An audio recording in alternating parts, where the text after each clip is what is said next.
ready, Jerry? I'm ready. Just want to make sure you're ready, brother. Show me the money. Oh, you didn't know? Every day I'm hustling. Every day I'm hustling. Every day I'm hustling. Put my shoes on, you wouldn't last a mile. Summertime, wintertime, I'm on the grind. Yeah, I got the ring, I'm the champ, I'm the genie of the lamp. This is the gift I was given, so I just live by my hustle. I gave me put in my pocket, it don't make sense, but don't make a profit. So I hustle, ladies and homies. Make money, money, money. It's hard out here for a pill. Crazy tryna get this money for a real. I want to find a thing to save my life, so I hustle. It ain't over for me, no, it ain't over for me.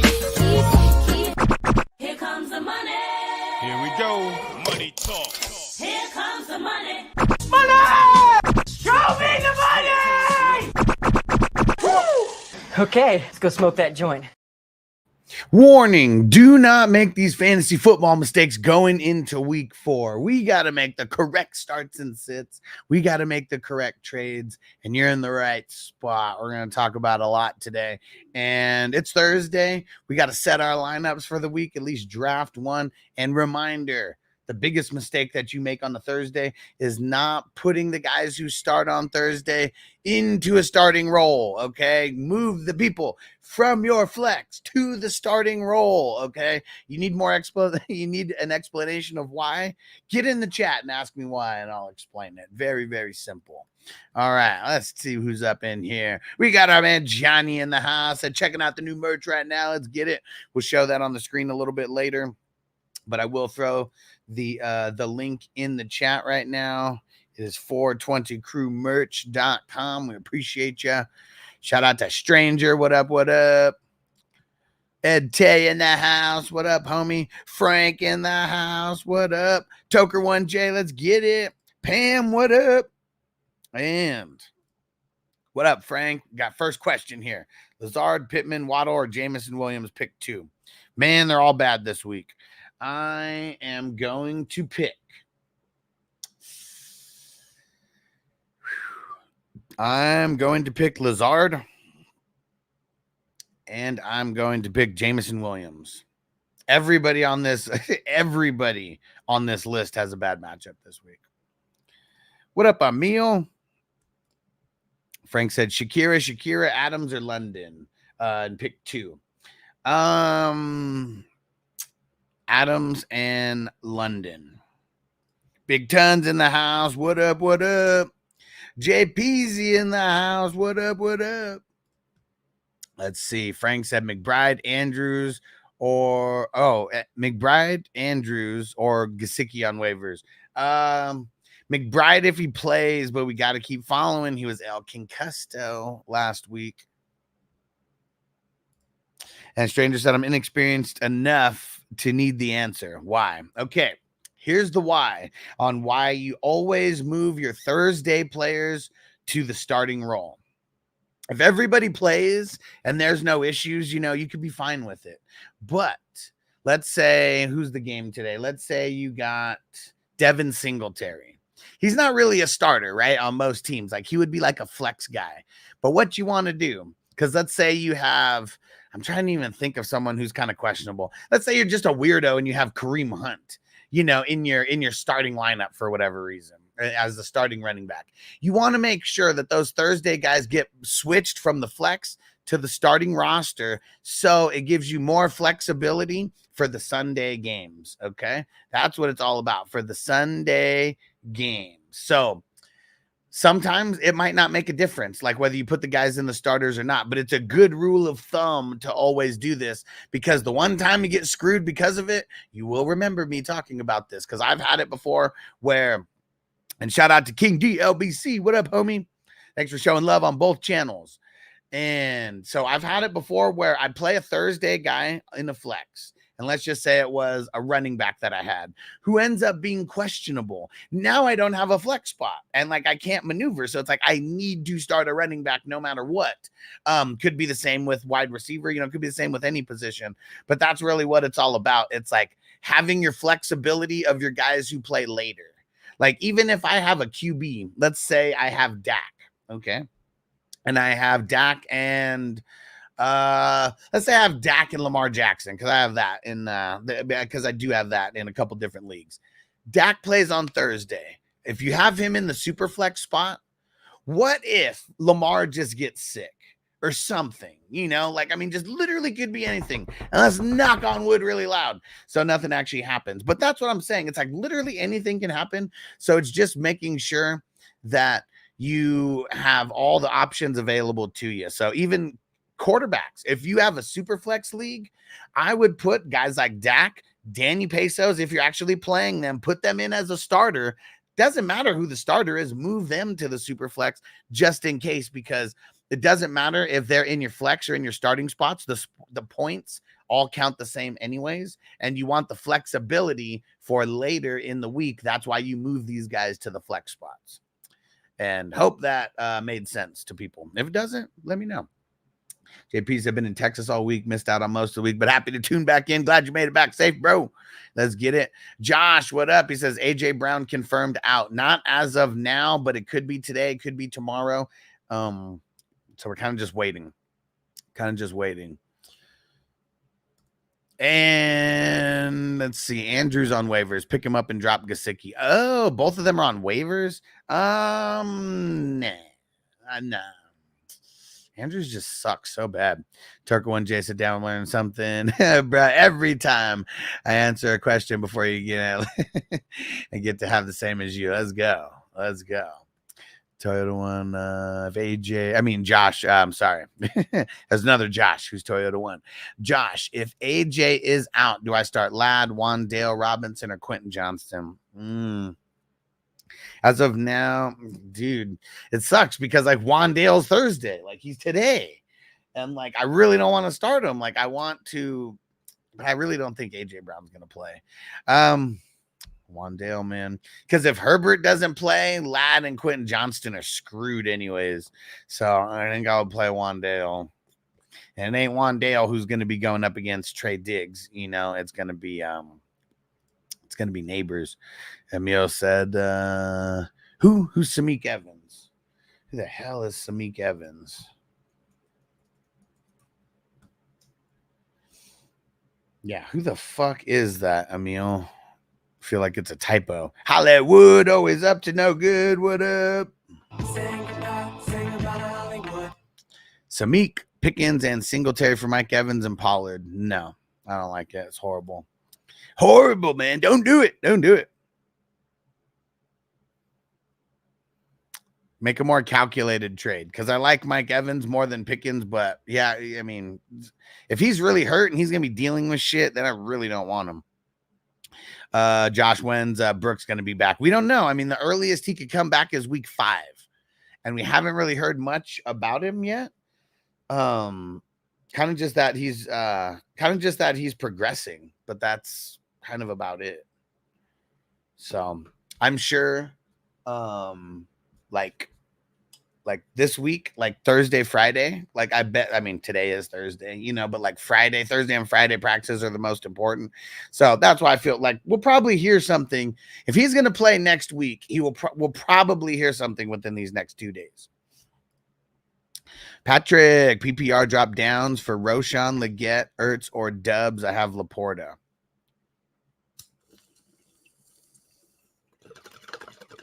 Do you have another tight end?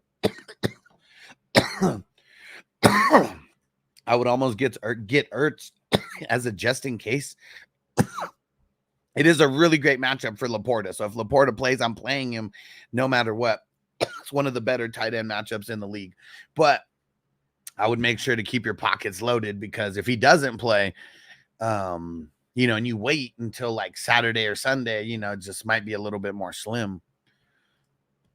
Frank said 3 spots to pick: McLaurin, Brian Thomas Jr., Jameson Williams, Mooney, Braylon Allen, Yoshi, Addison, Rashad White, Bucky Irving.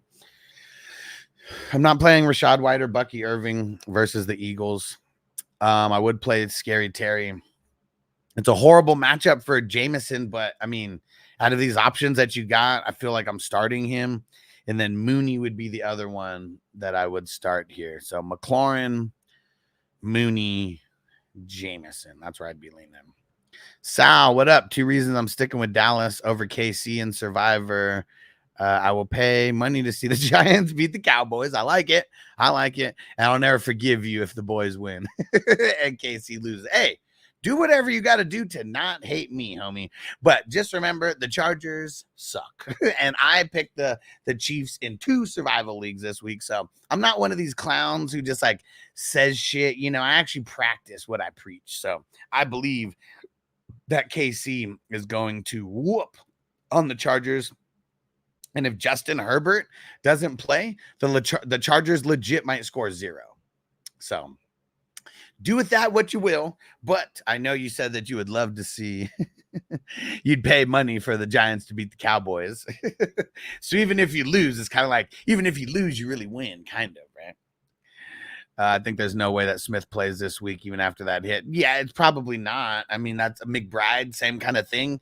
Lane Johnson, they're the Eagles lineman. He got El Concusto last week. And yeah, I mean, there's a reason why Derwin James isn't playing this week. It's because he's fucking laying the wood on people's heads. Got suspended, you know? So, I mean, people are taking this shit really, really seriously.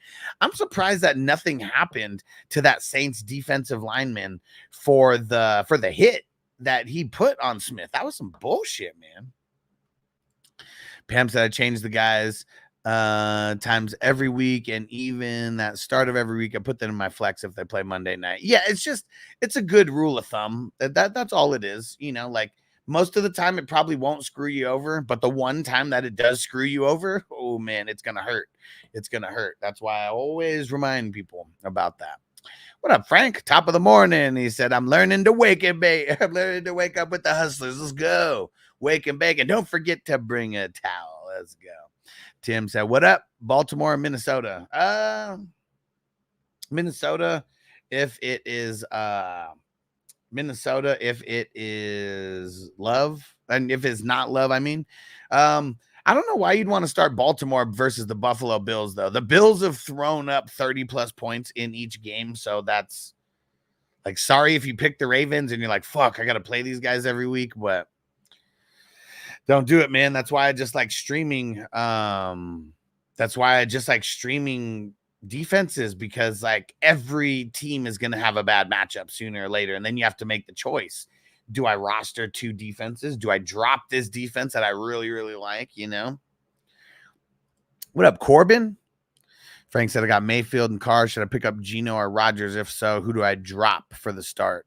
I really feel like Carr in this divisional game on the road, I bet that you could drop him. And I would almost pick up either Geno or Rodgers. I mean, I feel like I want to pick up Rodgers. I mean, the way that he's looking, man, he's looking good. And I think that's where I'm going to lean. Officer Ron, what up? Full trade, full PPR trade. Tyreek for Neighbors and Worthy. No, don't do that. No. I mean, Neighbors is good. Worthy's good. But like once Tua come back, Tyreek is going to go back to like being number 1. So, I mean, it sucks trying to have to like weather this storm. Yeah.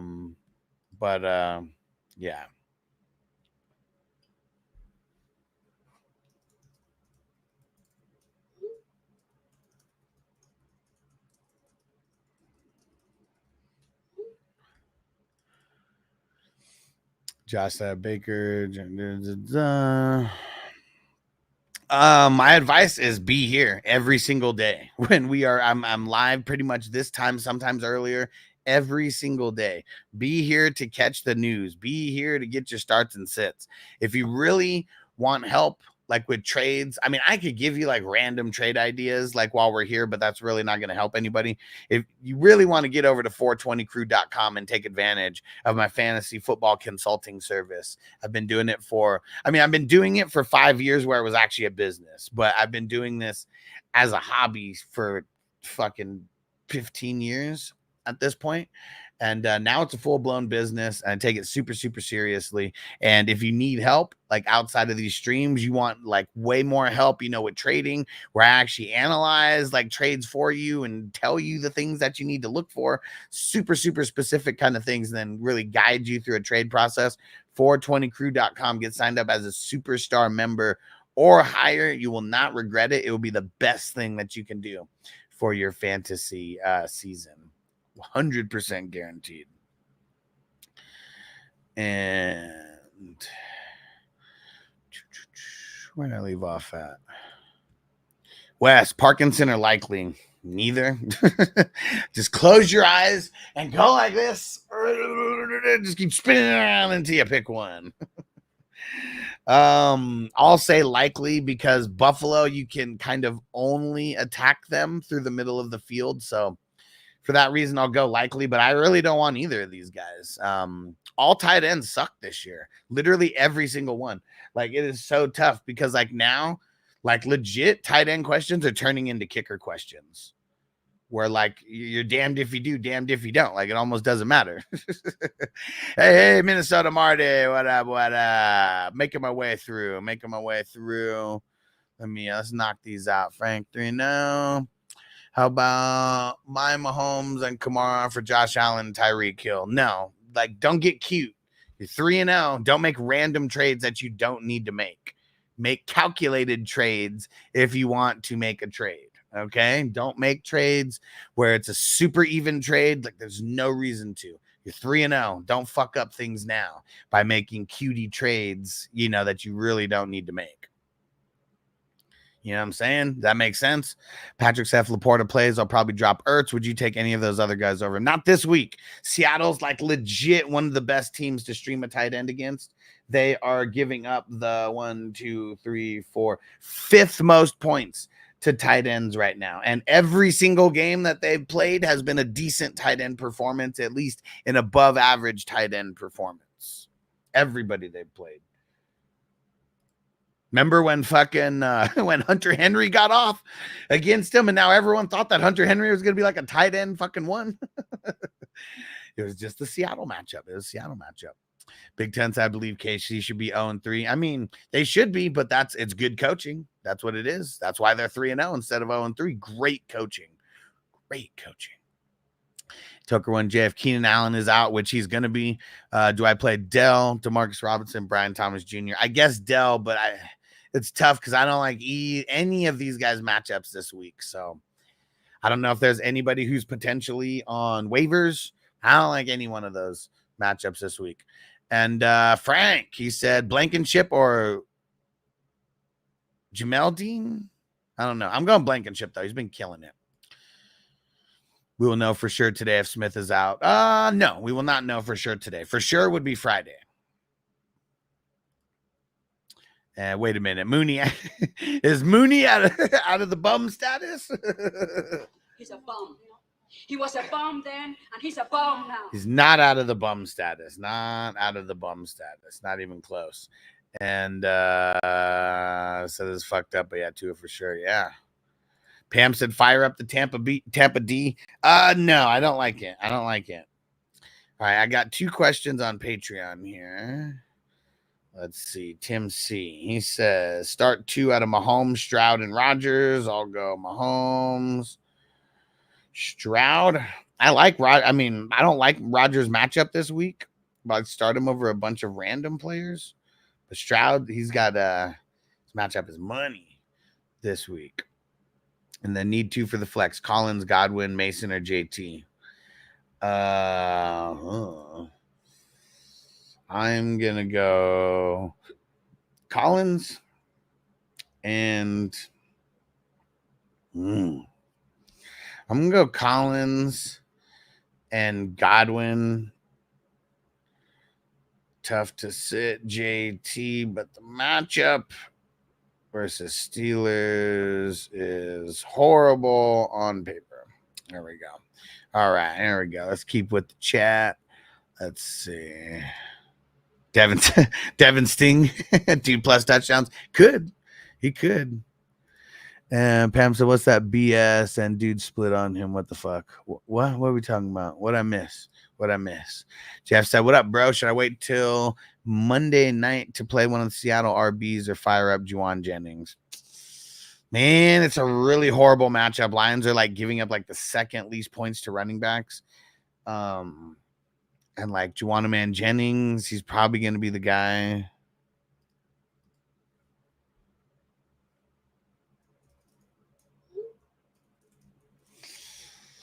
I'm gonna say keep the Monday night RBs if you got both. I mean, you gotta have both, right? What up, Matt? And he said trade Pittman for Jonathan Brooks. I'll just hold. Death Reaper just traded JK and Mason for Josh Jacobs and Ayuk. He sent the trade now. I got hurt. CD. I like it. That's a good trade for you. And Officer Ron said I'm 0-3. That's why I'm worried.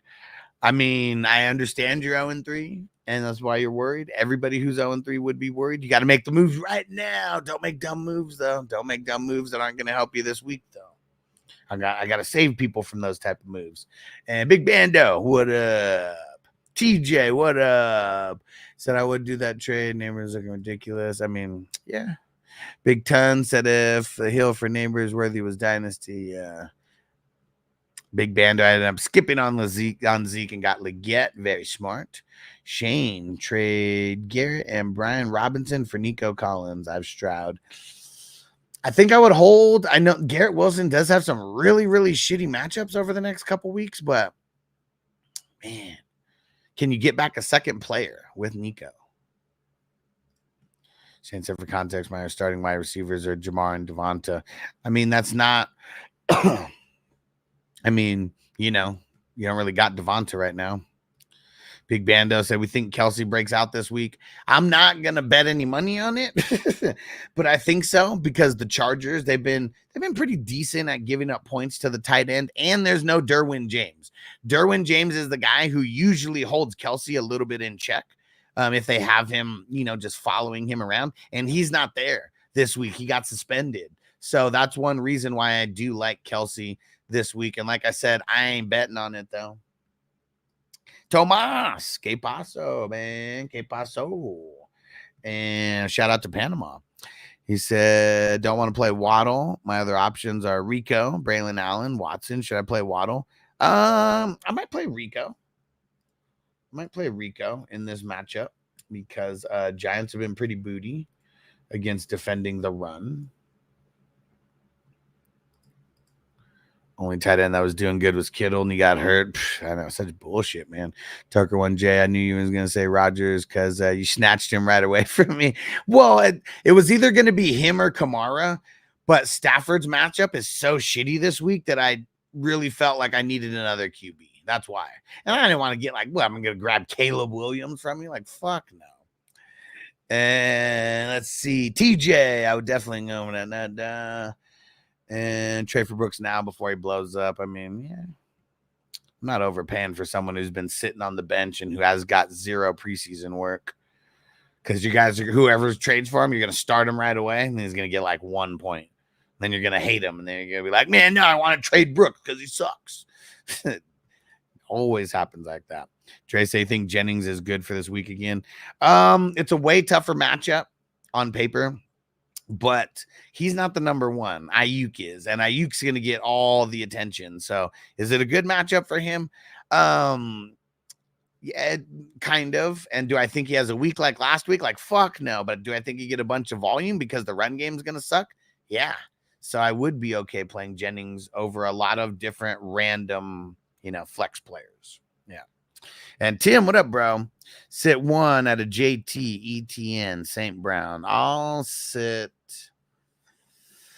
Fuck, man. I mean, JT and ETN both have horrible matchups this week. I think it's too hard to sit JT, so I'll sit ETN. But JT has the worst matchup out of everybody. So if you're just asking me in a nutshell, who would I sit? It'd probably be JT. But I feel like mentally, I would just want to trade ETN, or not trade, but want to sit ETN versus JT. Frank said that makes 100% sense. 100% sense. I was feeling gambly or something. He said, thank you. Husk gonna hold. There we go. Just hold. Does not make, whether you're 3-0 or 0-3, don't make an emotional trade. Okay. That's it. I'm not saying don't trade. Just don't make an emotional trade. That's it. Let's make calculated trades. Hey, Bob Nix in the house. Shout out to Bo Nix's dad. What up, bro? I said traded Mahomes for Herbert, Kyren, and Corum last night in the Dynasty League. I mean, that's not too bad. I mean, you got to see Herbert, man, he's killing us right now. I mean, so is Mahomes, but Big Ten said even Dulcich in Denver was a decent matchup last week. I think he had 3 drops in that game. Rough. Corbin start 2 at the flex. Judy, Javante, Roshan, Madison, Leggett. They're all trash. Sorry, Corbin. They're all bad. They're all bad. Roshan and Madison. Hunter said start Wandale, Brian Thomas, Michael Wilson. I guess Wandale, man. I don't like either one of them. Big Band said, why you say Keenan's out already? He practiced yesterday for the first time in weeks. If you guys don't know, I hate Keenan Allen and all of his injuries. So I didn't say he was out. I said he's probably going to be out. And I wouldn't be banking on Keenan Allen either way. I don't give a fuck if he's been practicing for 3 weeks. I don't want him in there.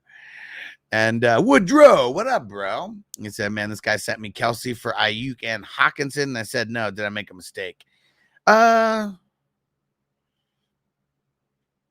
Like Hawkinson's still not going to come back for a couple of weeks.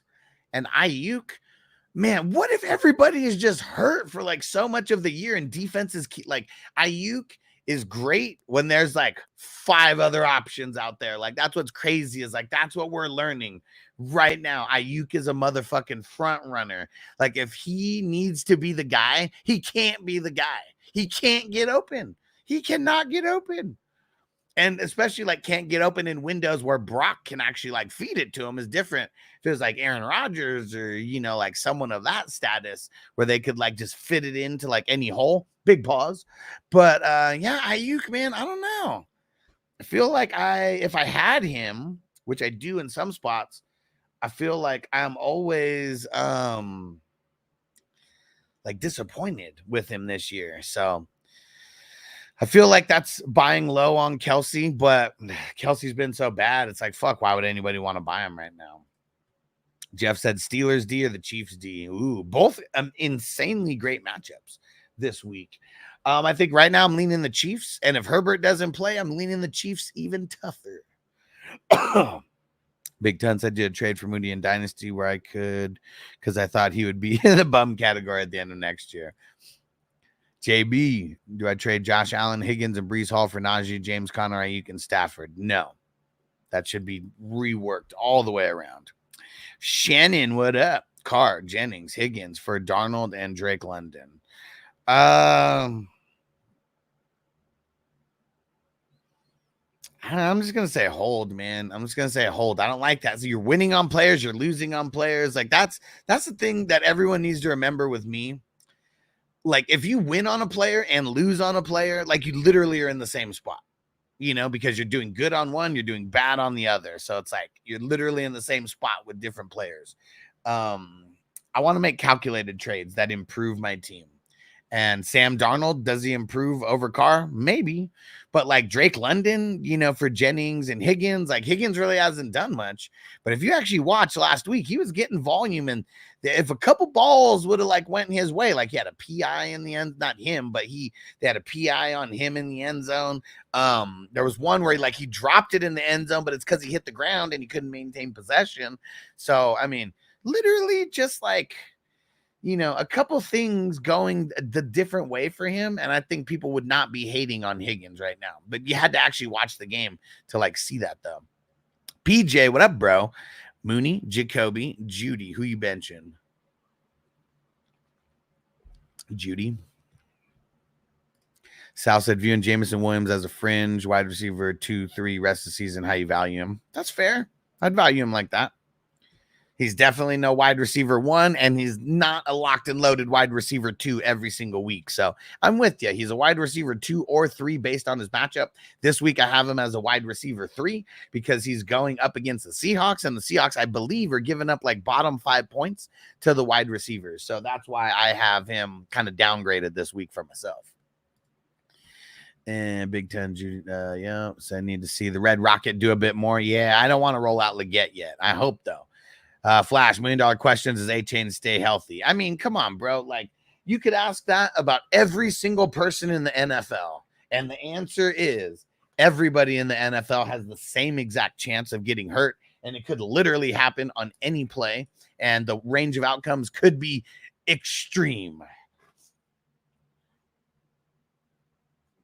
but his body size and structure doesn't scream that he won't get injured. You know what I'm saying? You know what I mean. Elver, Hurts, or Caleb this week? I'm just gonna go Hurts. I'm gonna go Hurts for now. Jeff, do I drop Demarcus Robinson for Wandale? If you need to play him, yeah, I would, because I don't want to play Demarcus Robinson versus the Bears. Bears are giving up shit points to wide receivers right now. So, yeah, I would cut bait. Big Ten's Caleb has a good matchup. Yeah, he does. It's decent. It's decent. It's not great. It's not great. Let's actually see. I know the Rams, they are giving up. Man, never mind. I forgot. Kyler went super off on them. It was Goff. Like, that's the person that they held down. Like, fuck. Rams are good. They held down Goff, but that was a revenge narrative as well. But I'm not on Caleb like that, because Caleb also doesn't run. Hurts is gonna run in this game. Now that you know that he's not going to have AJ or fucking Devonta Smith, guaranteed Hurts runs more in this game than any of the 3 games combined. Because you know how I know? Because once Devonta Smith went out, he started running like crazy. And even the last game that they were in, he ran more than any other game in the early part of this season. Shannon, I already answered this question. Did you hear it? Did you hear my answer? Because I answered it earlier. 40 people in this bitch hit the like button. You damn right, Wes. Why aren't people hitting the like button? Let me see. Let's see. 18. That's it. 18 likes. Fix it right now. Smash that like button. It's free to hit the like button. It's fucking free. PJ said, which shitty tight end you like as Kittle insurance this week? Jonnu, Otten, Chig, Akins. Jonnu's a horrible matchup. Fuck, man. You know what?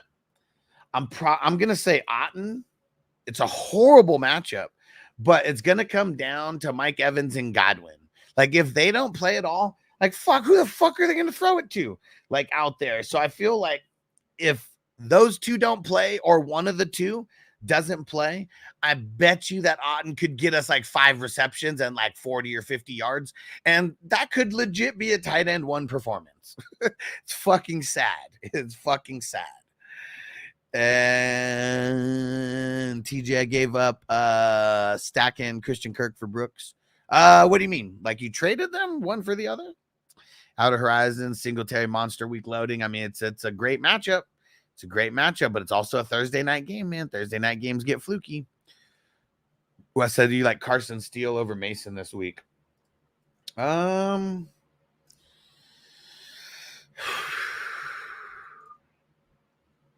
gonna say yeah. But you know, it is coming on a fine line of kind of getting a little cute, starting Carson Steele over Mason. But without all those weapons, like if Kittle doesn't play, that's like another blocker that they don't have. It's another weapon that the team doesn't have to account for. If it's literally Ayuk and Mason, and that's like it, those guys are going to, I mean, you know, I'm not counting Jennings. Like, and I'm talking, you know, the guys who the teams like would really key in on. Those guys probably aren't going to do much. Like, probably not. Shout out to our man Toker1J. Thanks for throwing in the super chat, homie. It is much appreciated. I'm gonna pack a bowl. I'm trying to get to the end of these questions real quick. Shout out to our man Rush Lord, who just hopped in the chat. And see, stranger knows, always be trading for Kelsey. We haven't shouted that out that much this year because he has not been doing good at all. And hey, shout out to Corey. What up, bro? Says start 2 at a worthy Brian Thomas, Tolbert, Wandale. Fuck, man, it's horrible.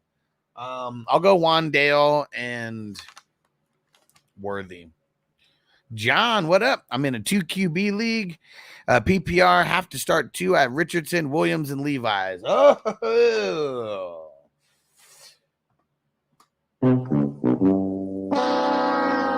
Ouch. And let me know that you're still there, John, and you heard this. I'll start Williams, and I will start Richardson and hope that he fucking runs. And hope that he fucking runs. But let me know that you're still here and that you heard this, John, because I know this is like almost 10 minutes ago you left this. I'm trying to catch up real quick. What up, Frank? Josh Jacobs easily over BTJ, right? Fuck yeah. And Shannon, did you hear my question? I already answered it like a while ago. Like, did you hear the question? This is the third time I've read it, and I answered it, and still haven't heard from you. Corbin said you need the trash. Said yeah, all trash. I need Debo back. Fuck, man. All right, John said he heard. Thanks. Okay. Make sure you come back. Lots of peeps, fantasy people they play in those single QB leagues, and that's it. You get all the super flex knowledge here. It says subscribe too, bro. You the man. I'll be your biggest fantasy resource this year, hands down. I go live every single morning, and most evenings I'm going live as well. And what up, Crispy? What's going down? Papa J, what up? Says smash that like button. Show some love. Hit that like button, guys. It's free to hit the like button, and I'm going to answer your questions, okay? If you're waiting until after I answer the question, that's fine. Just make sure you hang around long enough to get the answer, because we got a few comments in here.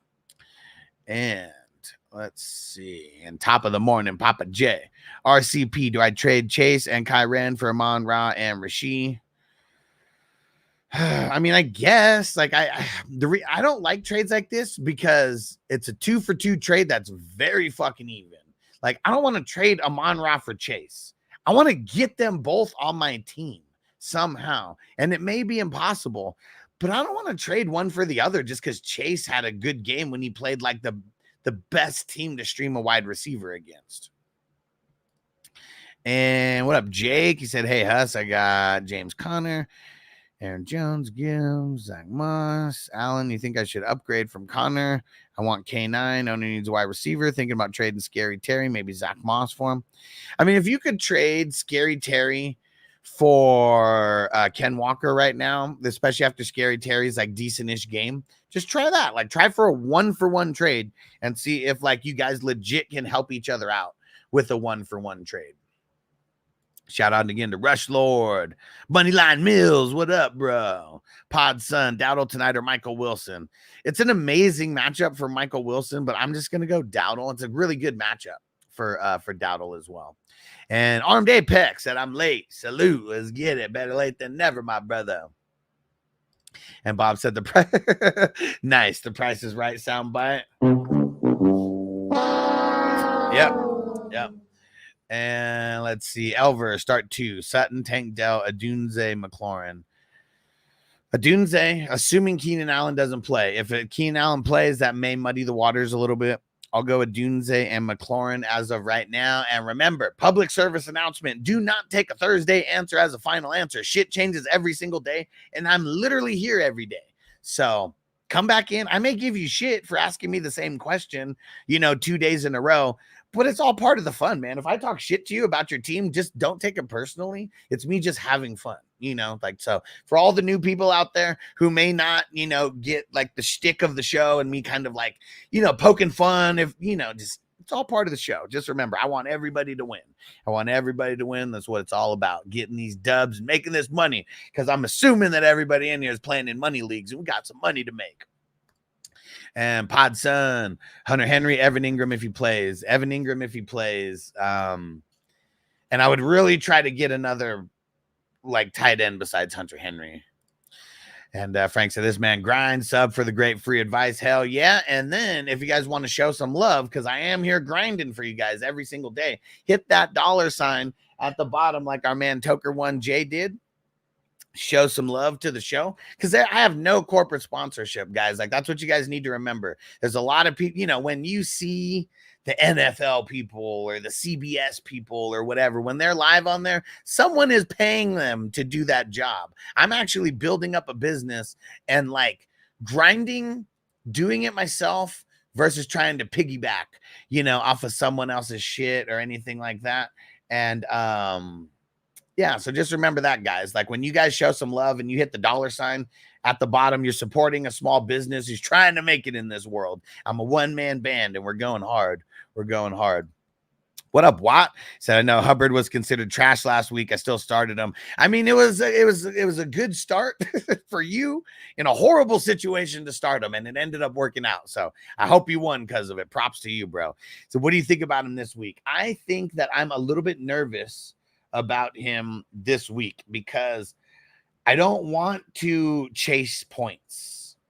I really, and the Bengals, they're like middle of the road in giving up points to the running backs. So it's not a horrible matchup. But he's like a flex-ish guy to me. So like last week, I was like, fuck no, man. Like, let's see him have a good game first, and then we'll consider him. Now he's in consideration if you have issues at your flex. That I will say. And Officer Ron said, now he's offering Neighbors and Gibbs for Tyreek. See how you say no and the offers get better? That's why I always tell people to say no. Because like if it's an even trade and you say no and the person really wants them, shit starts getting better. Shit starts getting better.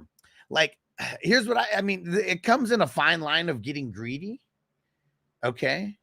Comes in a fine line of like getting greedy and like trying to get max value for your player. People know that Tua's coming back. You've had what? One game? Like we're missing Tua for at least 3 more games. I try to get one more player, man. Like I know it might be a little bit greedy, and Neighbors and Gibbs, like that's decent, but also Gibbs is not doing what we thought he was going to do. Gibbs is not outproducing his ADP right now. Not even close. Montgomery is the one who's outproducing his ADP. That's why this dude would even throw Gibbs in the mix. And Neighbors, he's hot right now. He is hot right now. Has a bad matchup this week versus Trey Diggs, and his quarterback fucking sucks. So I would counter, get him to throw in another player. I'm not saying go after like his best player, but like you're 0-3. So that means you need to make a move to build out the depth of your team. Before you hit accept, though, okay? And make sure you throw in a comment so I know that you hear me on this part, Ron. Throw it in now so I know that you're listening to this whole point that I'm about to make.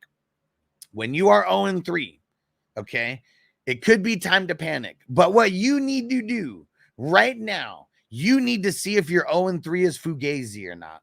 Go in, look at the points for, see where you are amongst that. If you scored close to the top of your league in points, but your points against are like, top, you're playing like the worst type of schedule, like go and look at that. If your points against are like highest in the league, you've just had bad luck the first couple weeks, assuming that your team is doing decent and you just had like a bad schedule. Okay. So just remember that, like, don't make a trade before you do that part of the research for yourself. And once you do that, you still want to make the trade, go add another person, go counter, go add another person and see if you could turn in Tyreek into 3 starters. And then that's fucking money in the bank. And people should have to pay for a guy like Tyreek because once Tua comes back, he could be the number 1 player in the league moving forward. But you need to make a move now. So I totally understand. But we don't trade low. Like we don't trade guys like Tyreek for nothing. We hold because his value is going to be returning to form in a couple weeks. And Noah Brown, do I sit Mark Andrews for Conklin? I would. And yes, man, I'm with you, bro. I'm with you. Mark Andrews sucks right now. Drew, what up? What up? Pod Sun said Andy Dalton or INT Richardson. I'll go Dalton. Richardson has a horrible matchup versus the Steelers. PJ, you think the Cowboys are going to totally abandon the run or maybe just abandon Zeke? I mean, if we're going off of the last couple games where they did really, really bad, I mean, every team who's losing and getting their shit pushed in, they always abandon the run.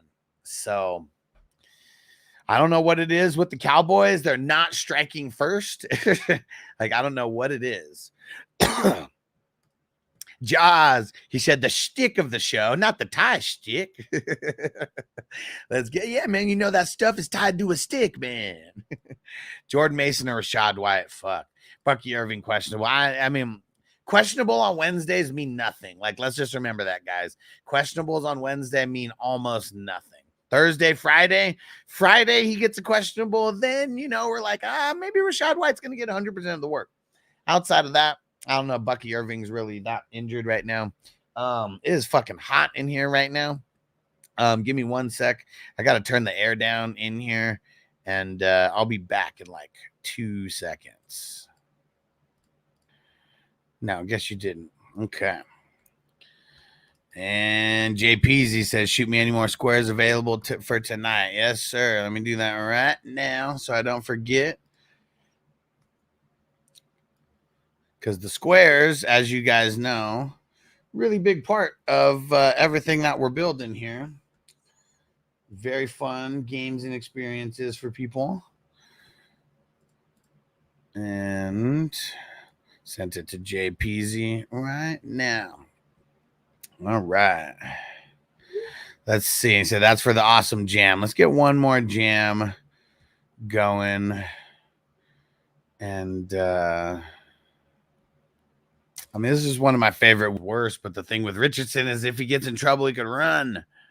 Toker once, let's grow together. Let's get it. I love you, Mary Jane. Mary Jane.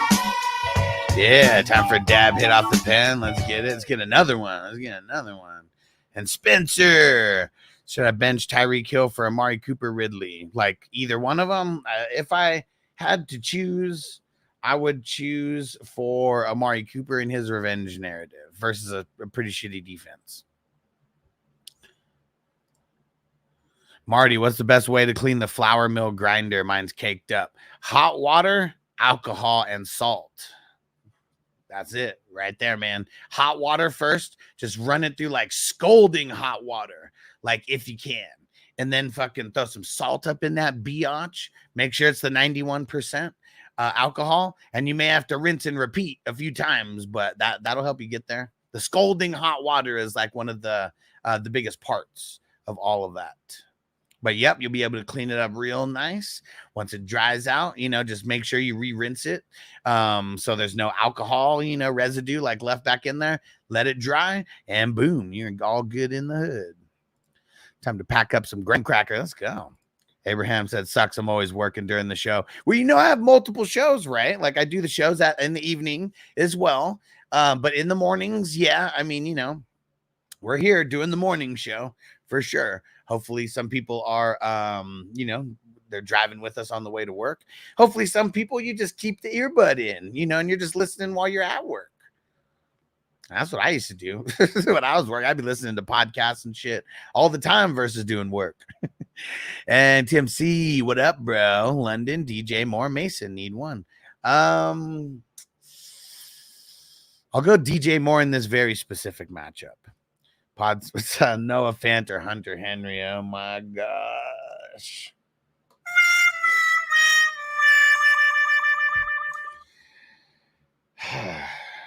I mean, Hunter Henry only plays like the toughest team to like deploy a tight end against. And I mean, dude, Noah Fant is fucking Noah Fant. I guess Hunter Henry, and you just like hope for the volume, but it's gonna be bad, man. He plays San Fran. Tucker and Jay, I'm on the old school smoke as we speak. Let's get it. Why? You're right. Vinegar does clean everything. And Noah said 8-man league. You starting Olave or Aaron Jones? I'm starting Aaron Jones in a revenge narrative versus a team that's been pretty bad defending the run in 2 out of the 3 games. Podson, Taysom Hill. I guess I'm still going Hunter Henry. I mean, we don't even know if Taysom Hill's playing. Armed Apex, would you put Stafford, Watson, or Carr? Probably Carr. I mean, Watson's got the easiest matchup, but none of us trust him right now. He's screwing everybody left and right. That's all he's doing. And Jay says, for the awesome jam, appreciate you again, homie. Strange said, this is the 4th time Dalton has played the Bengals. Is it a revenge narrative until he retires? Yes, every time. It doesn't matter if he played for the fucking Bengals for like 3 games. It's like it's always something we're trying to get behind as a good revenge narrative. Sometimes it brings out the best in people. And Papa J said, if Kamara sits out, I mean, let's chill with the Kamara sitting out on Wednesday because like it could have been a rest day for him. So come Friday, if Kamara does not practice, then I'll considering starting Taysom Hill, but he would still not be the running back. Like it would be Jamal and who's the other guy? Mitchell over there. Like that's who it would be. Podson, you say YouTube takes half. That's almost as bad as Uber. I mean, but at least with like, at least here, I'm not driving around anywhere. I could literally, I'm smoking. I mean, yeah, I'm using electricity and like I pay for the service that, like, see, like, I guess that's another thing. I think that a lot of people think that there are a lot of people who it takes them like literally $0 to produce a show, but not the way that I do it. Like, not the way that I do it. Like, I mean, man, just my internet alone is $200 like a month. The service that I'm actually streaming on, because I'm streaming on like 8 places like at once, this shit's like $1,000 a year. These motherfuckers just like doubled the price and like bumped it up. So that's when I say show some love. It's because yeah, man, this shit's expensive to produce a good show. And I could be like a lot of these clowns who you know, they only answer questions when you super chat, and like, you know, it'd probably lead to more people super chatting, you know. But I really feel like I'm not like one of those guys. And I don't expect people to like do anything. And that's why it's always appreciated like way more, because I'm not expecting it. I know it's taboo to like pay people for fantasy advice, but I'm living off of it right now. Somehow, some way, living off of it now. All right. And Toker1J. Getting the footer updated here. All right.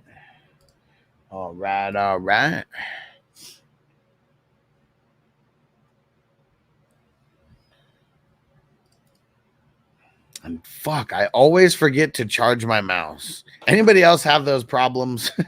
I always fucking forget to charge my mouse. And it's like during the show, it's like, please connect your mouse to the USB very soon, motherfucker. And yeah, for everybody, at FF Hustler 420, that's pretty much my handle, like everywhere. So yeah, at FF Hustler 420, pretty much anywhere. And then if you go to fantasyfootballhustler.com, that literally links you to everywhere that I have. Anywhere that's important that that I would want people to follow me at is all at fantasyfootballhustler.com on my link website. And yeah, go check it out. Go subscribe everywhere. You guys will enjoy, can guarantee. All right, and let's see, how many likes are we up to now? Let me refresh. Let's refresh. We need some more likes. It's funny, there's someone who hit the dislike. I wonder who that was. Hater. Someone's drinking the haterade. Who was it? Who's drinking the haterade out there? Did I not answer your question fast enough? Right? Back 9 Ronnie. Bong rips at 100%. Mouse has 0%. Man. All right, let me see. Where did I leave off at? Fucking Frank. Classic, man. Classic. Strand said Dalton is the grilled cheese sandwich of QBs. He's okay, but they're so much better. For sure. He's like 32 of 32. Right? Well, no. He's like 29 of 32, maybe.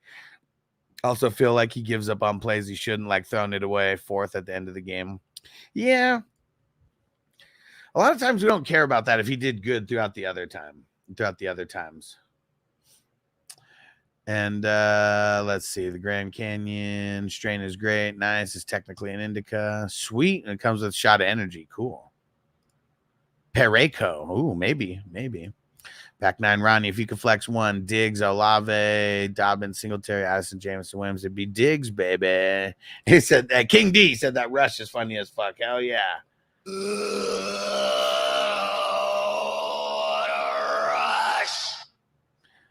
Drew said, should I trade away Zach Moss for Pat Mahomes? I'm pretty weak at RB and QB. If you can get Patrick Mahomes back, I'd do it. But yeah, just like Frank said, who the fuck would accept that though? PJ said, I'm going to go on a limb and say the Husk Grinder cleaning tips are even better than the fantasy tips. Oh yeah. I mean, I'm 100% when giving 420 cleaning tips. Not always 100% at the fantasy advice. I don't think it's impossible. I don't have any other running backs. Oh man. Well, that's tough, man. That's tough. Either way, I still feel like I'd do it. Austin, bro, what happened, man, on Patreon, man? I was fine. Man, what happened? What happened, man? You were on like the special plan that nobody will ever get again. Never. Why'd you change it? Why'd you change it? And I was a little surprised when I saw that, bro. And I said, who wins? Full PPR, Rice, Henry, or Cook Cup Monty?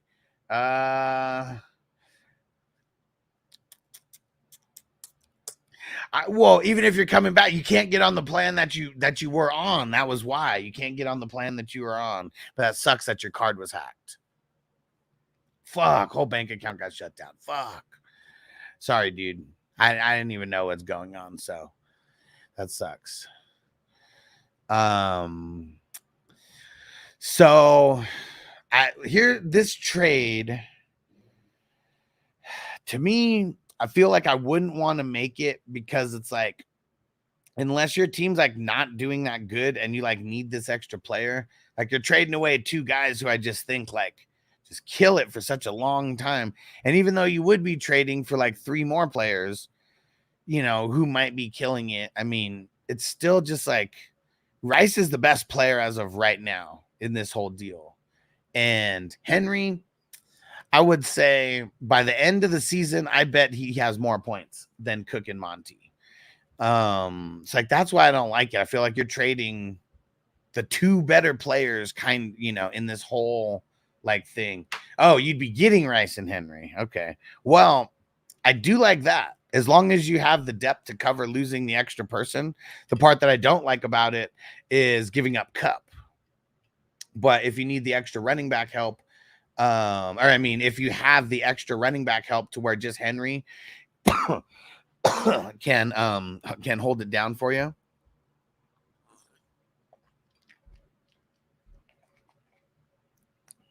But that's my thoughts on that trade. And for getting Rice and Henry, yeah, I like that, man. I like that. And Frank Moss is like the 4th worst starting running back in the league. Yeah. He's been bad. He's been bad so far. I mean, just way underproducing. How about that? Because he's not been horrible, but it's like from what we expected, like we expected a little bit more. Frank said, with that said, would you drop Sam Darnold for Javonte? Nah, man. Javonte is kind of ass, man. And not kind of. Like, it's the whole fucking Broncos, man. They're just ass right now. I mean, well, last week they were great, but it's like, I don't know. Like, how many games are we going to see like that from them? I think that was like totally fugazi. Totally fugazi. Uh-oh. PJ. Let me pull up my news sources.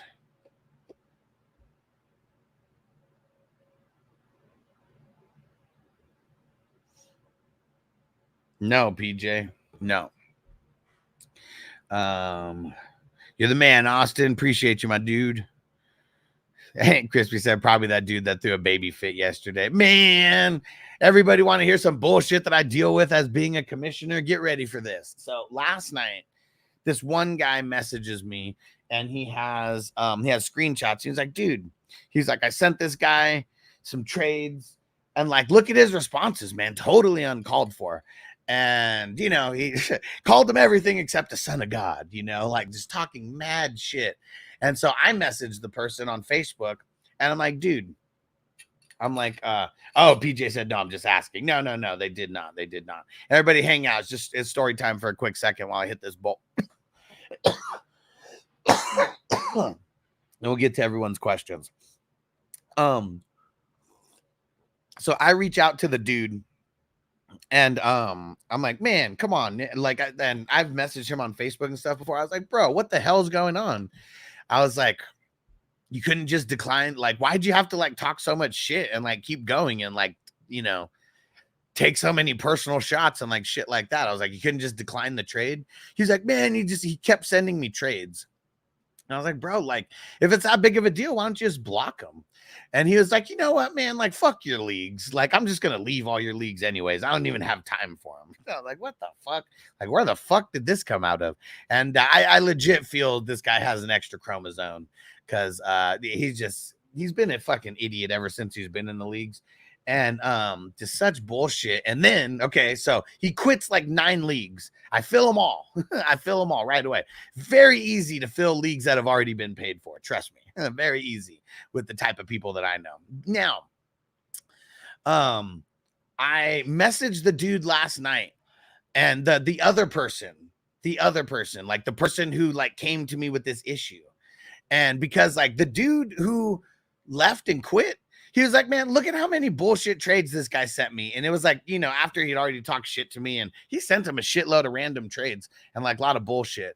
And so like I messaged the guy back and I was like, hey man, the guy's out of the leagues. He's not going to be a problem anymore. I was like, I got a question for you. I'm just curious. How many trade offers did you send that guy? And then I wake up to a text from him like, bro, if the rules aren't followed, I'm just going to quit. And I was like, what the fuck? Like, it's like 6:30 in the morning. I'm, bro, why the fuck are you coming at me like this when I fixed a problem? And I like, shouldn't your response have been like, thank you that he's not in the league? Like, why are you even coming at me threatening to leave the league? I was like, if you want to leave the league, leave. And you are not getting a refund like you just tried to demand right now. But I was like, I fixed an issue that you fucking created. And like, now you're going to try to bitch at me? What the fuck? And, like I pretty much told the guy, like it went on for so long. I'm like, dude, don't fucking message me anymore, or I'm legit going to block you. The only way that I want to communicate with you is in the fantasy chat, because you would not act like this if other people are reading the shit that you're fucking saying. So do not message me directly, or I'm going to block you, and communicate only in the fantasy chat with me, please. And thank you. I said, I'm asking nice.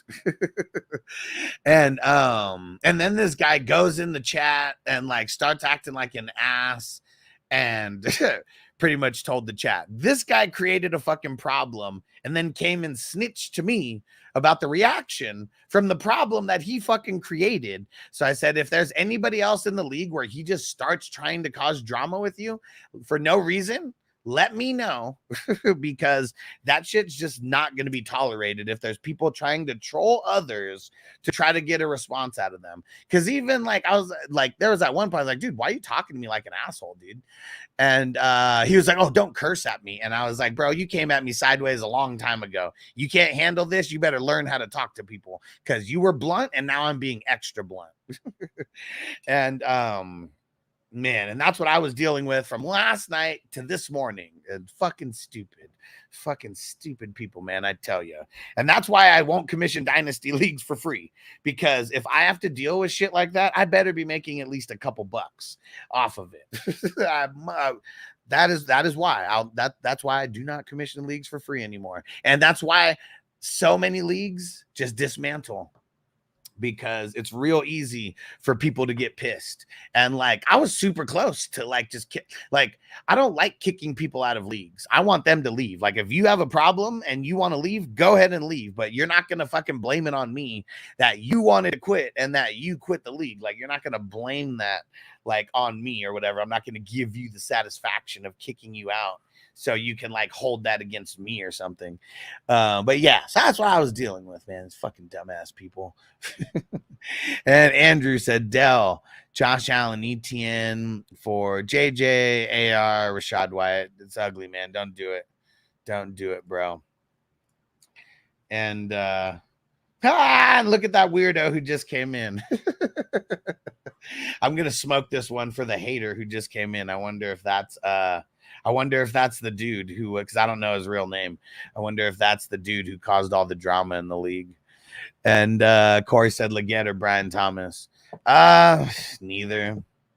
I guess I'll say Brian Thomas, because at least he probably won't be getting covered by what's his name, by Stingley. It's going to be Kirk, who's probably covered by him a lot. So that's kind of the only reason why it is him. And he said, you demanded him that you demanded to say thank you. No, I actually said, if you were, I actually said, why are you coming at me like an asshole instead of saying thank you for fixing an issue that you created? That's what I said, if you want to get very specific.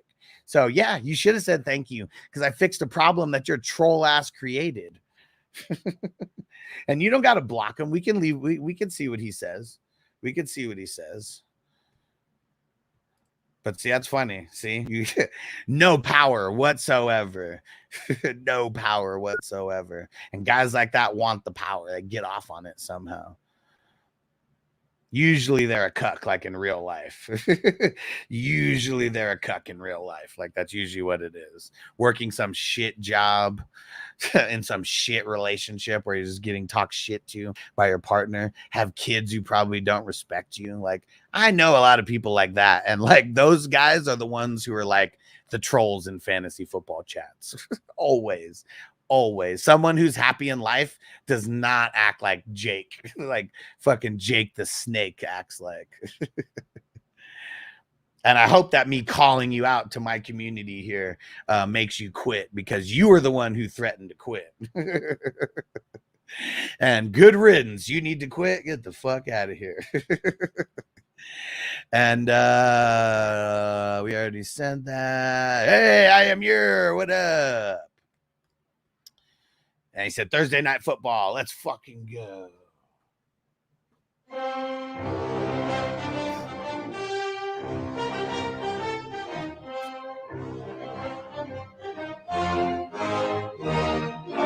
Let's go.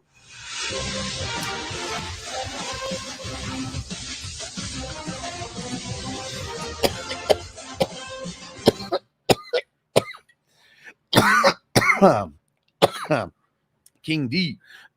I got the triple F. Should I pick up a better tight end off waivers? Hunter Henry, Gesicki, Parkinson, Schultz, Cotton, all available. Otten. It'd be between Otten and Gesicki right now, and I think I'd be leaning Gesicki if what's their names? If Mike Evans and Chris Godwin, if they don't play, I mean, it's like, who else are they going to throw to besides Otten? And then maybe I'll play him. But yeah, I want to, I really want to play Gesicki out of those guys. Yeah. Moran, what up? Who wins? Full PPR, Tyreek and Pollard, Godwin and Mixon.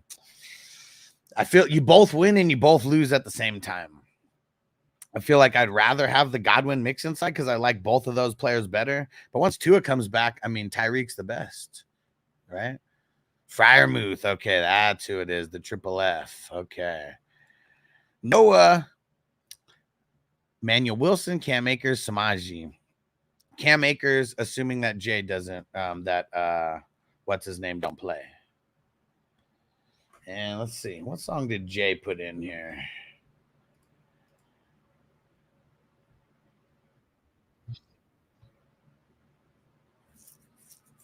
Purple Haze. We'll try this. A lot of Jimmy music gets hated on. Not hated, like hated on by YouTube because it's all super copywritten. So we'll try it. And hopefully Bob said, get him, Alex. I know, Andres. No, it's like, you see me, I'm not getting frustrated. It's more just we get to talk shit to people who deserve to be talked shit to, because I feel like a lot of these spoiled fucking brats, you know, and they like guys who troll and then try to like snitch on people for responding. Like, do you remember growing up when you were younger? And like, did you ever try to get anyone in trouble? Like, no. Like, it was like we were going to punch each other. We were going to push each other. And if you went and told, you were going to get punched and pushed by more people at once, because like, that's the way it was. And like now this fucking social media, you know, troll culture. Come on, man. I mean, especially like right now, like, I mean, I'm not going to sit here and like talk shit about people for like hours and hours, but I love talking shit about people, you know, and especially if people are going to try to troll me and I get to call a spade, man, come on. I'm going to do it. Let's make everybody laugh. Stranger said this guy sounds like a real Tony. Man, fuck Tony. And then he just started sending them like all types of like trollish trades. Like, I don't even understand like that, but that's like someone who has way too much time on their hands, though. Way too much time on their hands. I never gave someone a time I didn't know it would delete his message. Just thought it would take him to wait a sec before going any harder. You're good, man. You're good. You do what you need to do, man. That's why I got you guys in there. you know, anyone ever acts like a bitch in the chat, you guys got free reign. That's why you guys are there. Then it saves me from having to do it.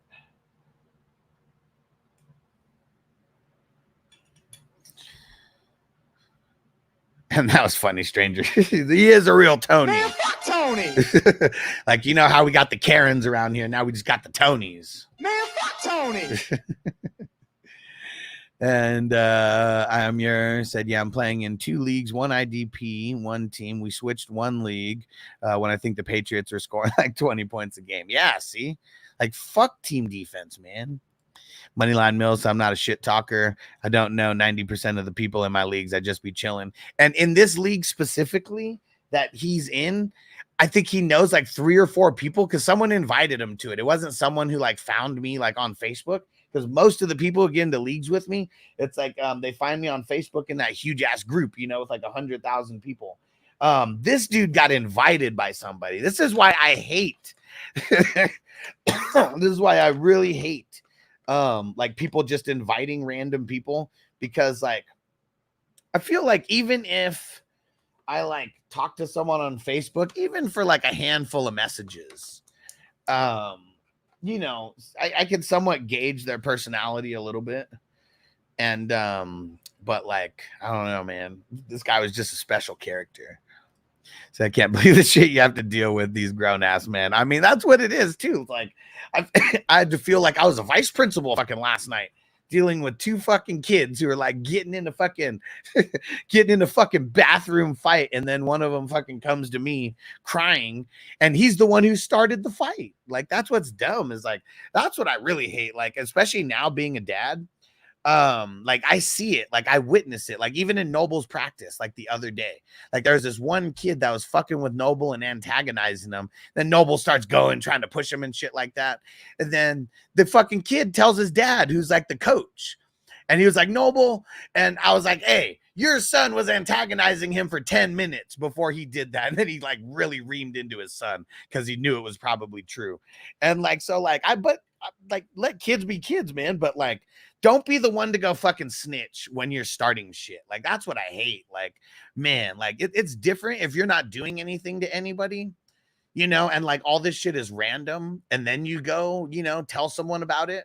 Because, you know, like we're grown adults, man. Like I say snitching just because like telling on someone. But if like you're the one creating drama and then you go snitch, like that's, you know, that's just a weird type of person, man. That's just a weird type of person to me.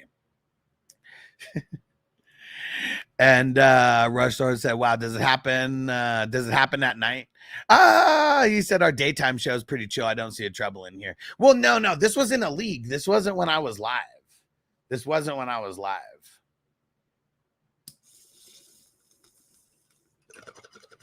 Yeah, this was after the fact. When Jeff invites someone that goes off because it wasn't you, call him out. Already causing problems. Yeah. I wouldn't do that too. Yeah, and seeing like it is what it is. This guy was just a real weirdo, like after the fact. He said, oh, ignore me. Yeah, it wasn't live. This was I was just giving you know, nighttime story from last night, like things that I, you know, the random things that I deal with being a commissioner. And you know what? This totally just gave me an idea.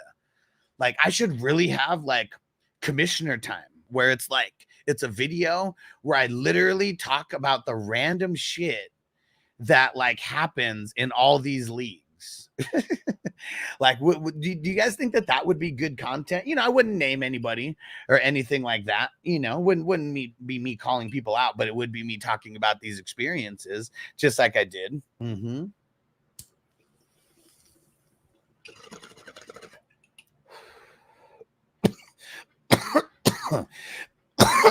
Russia said, oh no, I was a commissioner for 10 years, never again.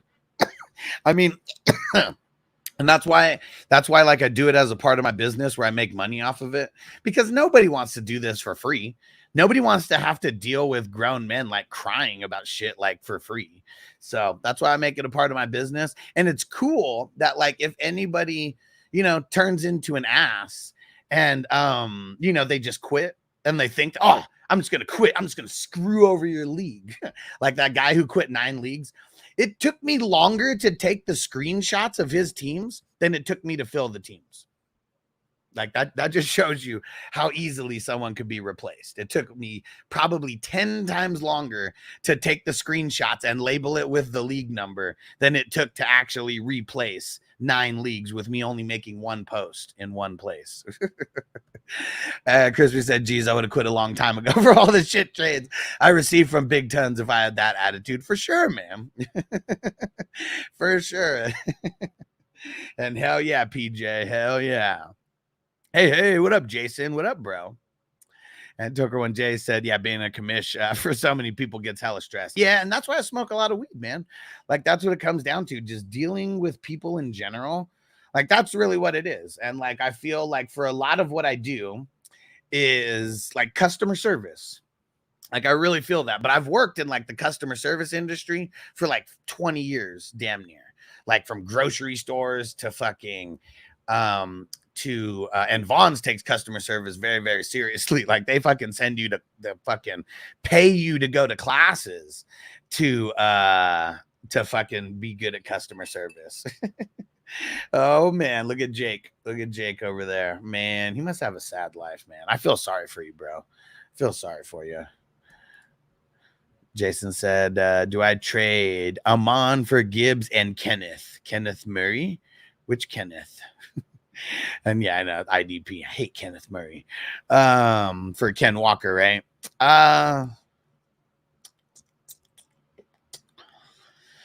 So, like, I guess I'm confused about this because, like, actually, you know, Amon for Gibbs and Ken. Okay. Man.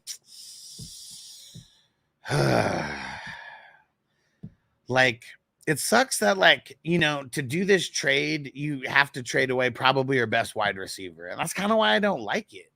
Like, if I'm going to trade away Amon Ra, like, man, I want like 3 or 4 players, like, from him. And that they're not all going to be top tier. But, like, look at guys like Gibbs and Ken Walker, like, just those two in a nutshell.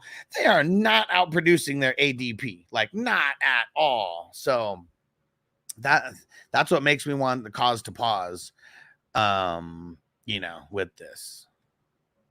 Rush said it was a friends and family league. I did it for nothing. And still squabbles. Yeah, that's why home leagues are the worst. Home leagues are the worst because people expect you to just do shit, even though you're making no money. You're putting in more effort than everybody else. When I was the commissioner, you know, you're doing all the planning of the draft and all that. And if you're the one putting it on, you're the one having to, you know, throw money at expenses or whatever that is. And Podson, this is why you always tip your commish at the end of the season, especially if you win. I mean, that it's nice, but like the amount of people who tip their commish at the end of the year is probably like 0.001%. You know, like it's nice when people do that, and I'm super appreciative. Anybody who gives me any tips after they win at the end of the year, but it doesn't happen. Like, I mean, it's awesome for people like you who do it. And I hope that people like you win more, you know, because that's just good fucking karma, man. You deserve to win more by having good karma, you know? But yeah, like that is so far from like the normal what happens. Like when people win, like it's funny because, you know, just when certain people win, they don't even say anything. They just like, they know you're going to get a message. They know you're going to fucking pay them. And like, but then you have some people who they probably never won before. And they're messaging me before the fucking games on Monday Night Football are even done. And they're like, hey, bro, you able to send the money today? Like, the games aren't even over yet. You know, stat corrections are a thing. And yeah, you'll if you win when it's all said and done, you will get your money. Don't worry. But yeah, we wait a couple days for stat corrections, and everybody, you know, will be paid within a week or two. And I hope that's okay with you. And most people, they hear that. Okay, yeah, sure. It's those fucking weirdos. Like, no, bro, I'd like need it right now. Like, I got rent to pay.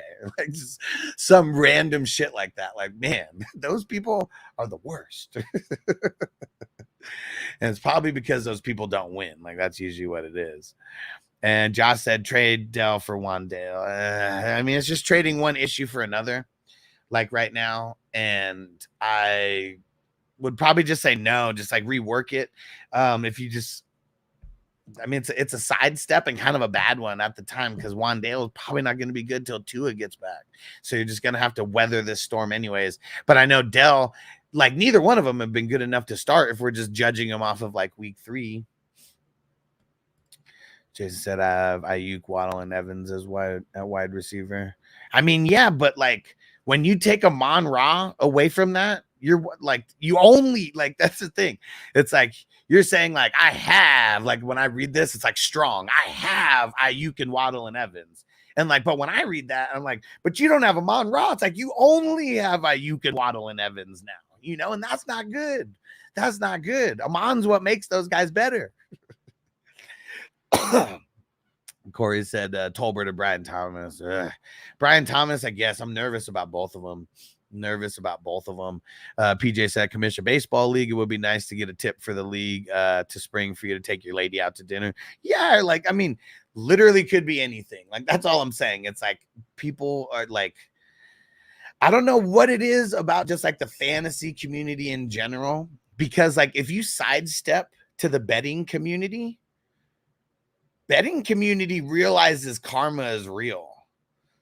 Like there's people who I don't even have to ask for a tip. If they win the squares, they hit for 100, 200, like, hey, keep $5 for yourself, like without me even asking. Sometimes I'll ask people because I know that some people like, they'll do it if you ask, you know, just like at the what's it called? The, you know, just at the little terminal, you know, just asking for a tip. And I just always say, and if you'd like to leave me a tip for hosting, it's much appreciated, but you don't have to. And let me know if you want to use any of these winnings on the next squares, you know, coming up. There's so many people who, even if it's $1 or $2, like who doesn't like getting tipped, you know, especially when they're, you know, running some kind of service that you ended up winning money on. You know, and but yeah, like so weird, man. There's just certain people have certain like mentalities, and Money Lane Mills. I know you know some of those weird people out there, like the people who like the gamblers who don't want anybody to make money, and then the gamblers who are like all about karma, and like if they win, you know, they're making sure throw some bucks into somebody's pocket because they want the karma to keep coming because they know that money is going to keep coming and flowing. Tucker One J said I've never been tipped. I mean, that's going to be the story of 99.99% of commissioners is that they're doing it for free and they're not getting tipped at all. And Money Main said last year was my first year playing fantasy football. I hit 3rd place, got my refund. I was happy. And that's really what it is, you know, I feel like with most gamblers and, you know, fantasy football, it's a form of gambling. Like, you know, to us, it's like we're gambling with like our emotions and like all that.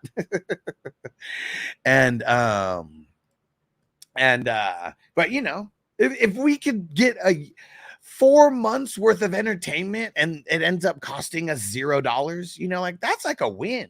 That's a win. If you go into a casino and you play for an hour on craps, blackjack, whatever, and you leave with the exact same amount of money that you came in, like that's a win.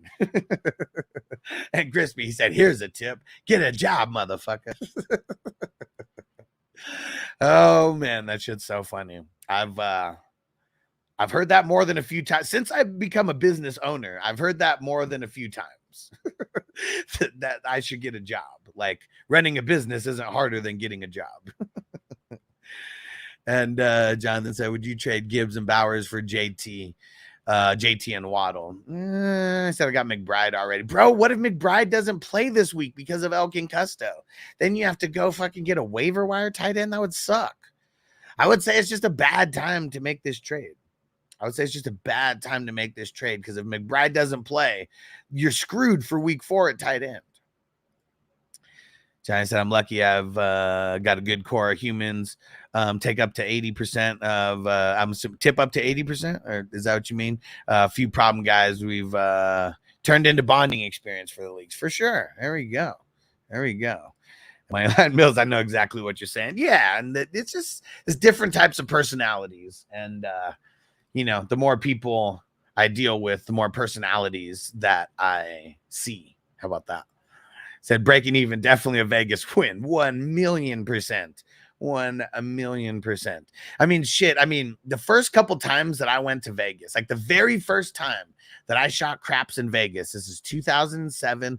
Literally, like the clock just turned 12. We're like smoking up in the room. Clock just turns 12. I'm like, yes, let's go. Let's go. We're at Circus, 21 years old. I got some fucking deal off of Expedia or, you know, one of those at fucking Circus, not knowing. I mean, back then it wasn't like the shittiest hotel, but it was, you know, definitely always in the hood. And shout out to Slots of Fun. You guys ever go to Circus and fuck with Slots of Fun? It's back then they had $2 crap tables, $2 crap tables. I was sold. I threw down 20. That was it.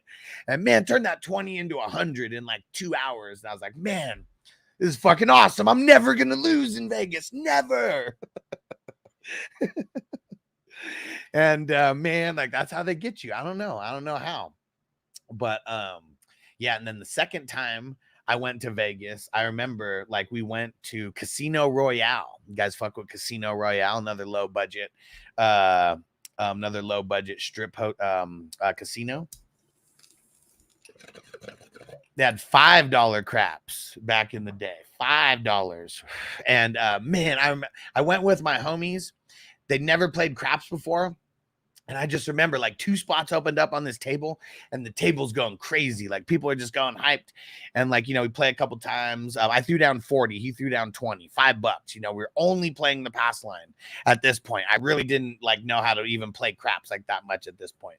We're only playing the pass line. And then this dude comes up, hits his numbers back to back. And like, the guy rolls for like 30 minutes, fucking $40. Like my stack is big at this point. I'm way more like I would be as soon as I get it, throw it in my pocket. You know, I get the $40, my original, throwing it in my pocket. Then we're just playing with house money. The next guy who came up and rolled, he rolled for like 40 minutes, 45 minutes or something like that. It was like the most insane, like back-to-back shooters ever in craps. It was fucking awesome. And I turned $40 into $800, and like 2 shooters is mainly what made that $800 happen. Had I known really what I was doing at that time, there was people making thousands of dollars. If I had known now, like if it happened now where that shit happened, I would have made thousands of dollars like off of that. I had no idea what I was even doing back then. And I still think about that. Like, man, that was just one of the craziest experiences, like on a craps table ever, with like just 2 back-to-back shooters throwing for more than an hour combined. Like they came and like stopped the game to put chips down twice, once during each shooter. Like it was fucking insane. It was insane. And like, can't get no shit to happen like that anymore. Incognito, what up? He said, would you trade Jamar and Dowdle for Kamara and Higgins? No. I'm just gonna keep stopping people from making trades like this, because it's like you win on a player, you lose on a player. What do you really want to improve with your team? Do you want to improve the running backs? Do you want to improve the wide receivers? Because you win and lose on each of a player, like right there. And like the Jamar side, like, yeah, it's pretty much you're getting like you're paying 2 for 1, and like Dowdle's just like a throw-in, but Toker Jay said Christmas team up, find a weed farm so we can pick on halves. Rush Sword, I always left the Vegas trips with empty pockets. Driving out to the airport, said, wow, these pretty hotels didn't build themselves. You right?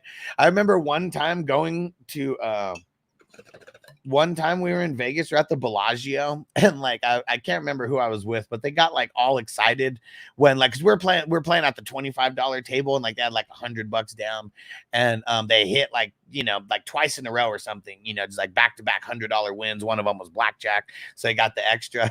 They were all excited. Woo! The dealer, he was like, oh man, now we're not going to be able to play the fountains because of you tonight. You guys, you're breaking us.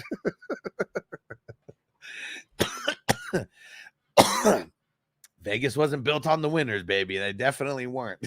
The only way you could win in Vegas is if you do real short spurts, like quick hitter and get the fuck out. Because the longer you play, the more you're going to lose, no matter what. No matter what. And Corey said Calvin Austin or Yoshi. I'm on that Calvin side. Dismon on Twitch, what up? Let's see, a Dismon, a new Nope. What up, Dismon?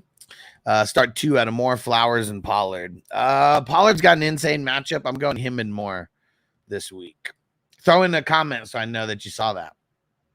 PJ dudes, I'm a degenerate gambler, and breaking even in Vegas is the worst shit to me if I'm even playing. He said I'm even playing till I lose then. Yeah, breaking even does suck when you feel like if you were up at one point, you know. It's the you just got to be really disciplined to be a gambler. That's really what it is. Imperial Palace, cheapest sleep on the strip. There you go. There you go. Wes said, want to see my 8-legger plus 4,800. Throw it in the chat, bro. Throw it in the chat. Opposite, what up? Would you start Dowdle over Waddle? Yeah, because it's really bad. It is really, really bad. Yeah, I would. And it's bad either way. Bad either way. But it's like, man, Waddle's been getting nothing.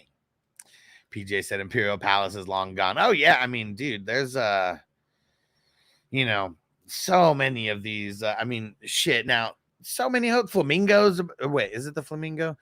No, not the flamingo, but I mean, multiple casinos are getting torn down now. Multiple.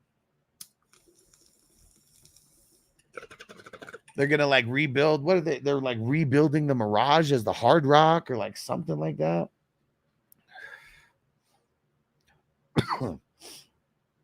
Jonathan 0-3 trying to stay away from Gibbs bye week. Really don't want to have to start Brian Robinson and Roshan Javante next week. I mean, I feel it, but it's still just one game. Like that. That's another thing too. Tropicana. That's what it was. Thank you. Thank you, sir. I could not. I knew I could search it, but I knew it wasn't the Flamingo, but that was the first thing that came to my head. And yep, it is the Mirage. Yeah, they're closing the the fucking volcano, man. Like, man, that was like epic to I was like epic for their casino. And I guess it cost too much because now they're changing it to the guitar, the Hard Rock guitar. And you know, then they just pay for electricity. And that's it. Not whatever, I don't know, moving pieces make that volcano work. I don't know.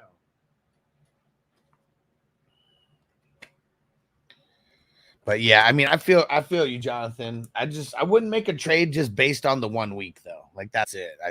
I mean, I feel it. You got to win this week. So if it's a trade that helps you win this week, do it. But don't trade Gibbs away for nothing. What up, Vicente? Say what up? I work on my lunch break watching the live. Let's get it. Thanks for coming through, bro. So I'll send it through Facebook. Watch you on my phone right now. Sounds good. Toker one. What do you think about 250, but in the IDP next year? I'm going to try to start one. Like a $250 league. I mean, if it's that's really what it is. Like the dynasties, I don't really want to start a bunch of expensive dynasties where it's more than 100 like per year, because it's just harder to fill when those end up you know, when an orphan team ends up coming up, because there's always an orphan team that comes up. Restaurants have pretty much lived in the Mirage all day. When the two guys with the Tigers were showing. Nice. Yeah, Johnny. No. I was wrong. I knew I was wrong. That's why I said it right then. Like, no. It's not the Flamingo. I knew I was wrong. Tropicana. That's the one. And I'm pretty sure that's where the new A's stadium is going to be. Like, it's fucking crazy, man. Like, there's going to be a baseball stadium, like, right by the strip. The football stadium is literally right across the street, like, from the strip. And, like, I mean, I know it's, like, right across, like, the freeway. But, like, you can literally walk from, like, they have a fucking, you know, an overpass that you can fucking walk on. Like, it's crazy, man. It's crazy. And all the construction that they're doing on the freeway, it's going to be I cannot wait until they're done, because it's like, man, there's going to be way more exits. And it's not only going to be the one crowded fucking exit, you know, per huge ass fucking street. Like, now they're going to have ones where you can get off the freeway from the left or the right side, you know, from the fucking carpool lane and all that. And so, yeah. Freaking Noble. Hard Rock guitar in Fort Lauderdale is super nice, bro. Nice. I mean, from what I've seen, at least, they're going to make, I mean, should be looking really nice. And Corey, I answered this one, right? Or was it a different one with Calvin Austin? I think I would take the upside of Calvin Austin. Sal said, been to Vegas, but I typically go to AC. I'm in New Jersey. Yeah, for sure. I mean, Vegas would be the special treat for anybody who lives in New Jersey, you know, because, yeah, Atlantic City, I mean, it's smaller. It's like a smaller version of Vegas, right? Like same shit. And maybe not the same things. Like now it is what's it called? You know, a little bit more family friendly, a lot more things besides just gambling, you know. Jamie, what up? Salute, homie. And what? He said, my phone isn't giving me notifications for live shows for some reason. Okay. I wonder why. Make sure, get on Patreon, Jamie. Get on Patreon. You can be there for free. Rainy game tonight. Oh, man. That's going to suck. Jamie said, when the hell is Roman Wilson going to start playing? I don't know, man. I don't know. Like, fuck, it sucks. Like, he gets hurt in preseason, and now he's just, like, dealing with it. And, yeah, it sucks. It really, really sucks.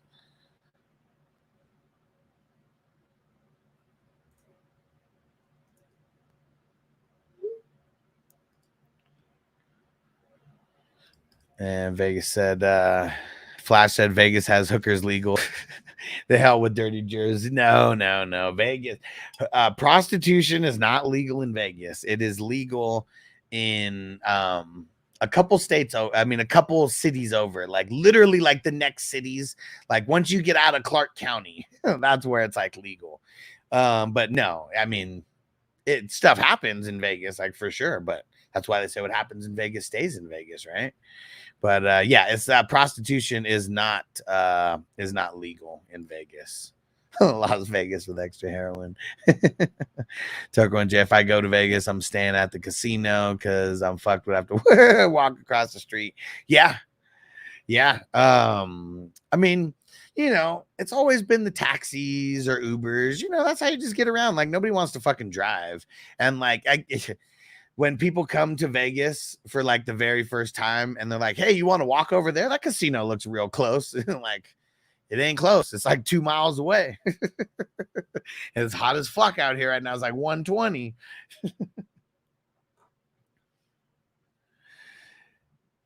Wes said, big storm pushing up the East Coast. Oh, man. And Bob, Reno, huh? I had a cousin who lived in Reno way back in the day. I only went there once. I've never went there as an adult. I know Big Tons lives, I think, close to Reno. I don't think he lives in Reno. I think close. No, so he's starting Juana Man Jennings over Ramondre Stevenson this week. I potentially would.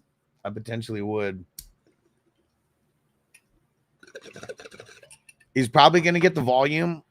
I need to see the injuries. If Javon Hargrave doesn't play, that makes me like it a little bit more because Javon Hargrave, I mean, that's like the Chris Jones of like the 49ers, you know, the Aaron Donald of the 49ers, where they're just like shutting shit down right up the middle, you know.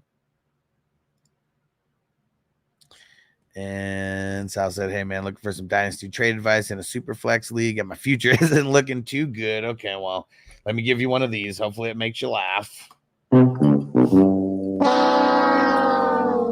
Is trading Lamar and Kirk for Kyler, Coleman, and Charbonnet worth? No. So when I'm trying to figure out like a dynasty trade, first, you got to ask yourself, this is the first question you ask yourself. Are you a contender this year or are you a potential rebuild? Once you figure that out and you're honest with yourself about if you're a rebuild or if you're a contender, then you can make trades accordingly. So answer me that, Sal. Are you a contender? Like even playoff contender? Like, you know, if you're a playoff contender, you could win it all. I won it all from the 6th spot. You know, it could happen. So let's start there. Are you a contender in any way, or is your team a rebuilding team? Let's start there, and we'll kind of go through this this little saga together. Because I see your other question here, and it's like also offered Baker, Rasheed, and a first for the same package. Is that a better deal? Kind of. I mean, but I still don't like the trade all that much. So let's go the way that I'm. Gosh,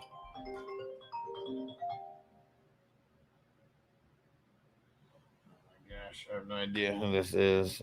Fuck it. If it's important, they'll leave a voicemail. Yeah, no one asked if Wilson's playing. Yeah. Corey said, got to drop one, Leggett or Tolbert. I dropped Tolbert because I want to see what Leggett can actually do with Dalton. Yeah.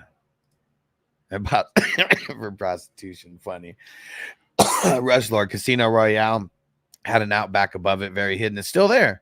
Said you could walk right in and get a nice steak with little to no wait. It's still there, bro. It's still there. They don't have the craps though anymore, so I'd never go to Casino Royale anymore. I would only go there for the $5 craps. And like back in the day, like I would just get a fucking rental car and I would be booking it. If I was drinking, I was going to be in the same spot for a long time anyways. A lot of times I'm just smoking. I'm not worried about being high and driving because like, you know, anything bad happens, you sober up in a quick second, you know, especially with like my kind of tolerance, you know, and this is we're still talking like 10 plus years ago.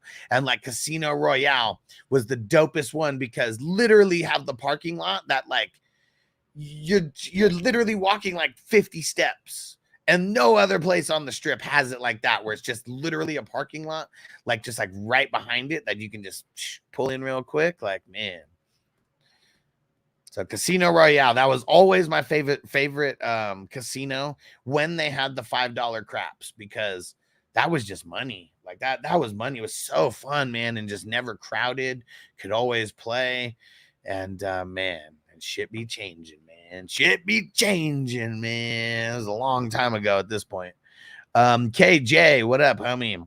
So it was good, fam. Isaiah Likely or Noah Fant based off the matchup. Likely based off the matchup. But it kind of sucks either way. Yeah, as you know. Jamie said I put Hubbard on the block to sell right before Brooks come back. I was expecting to get at least a second, but someone offered a 20-25 second. And Connor, what? James Connor? What the fuck? Dude. Ding. Man. Jamie, how do you get into these leagues with these suckers, man?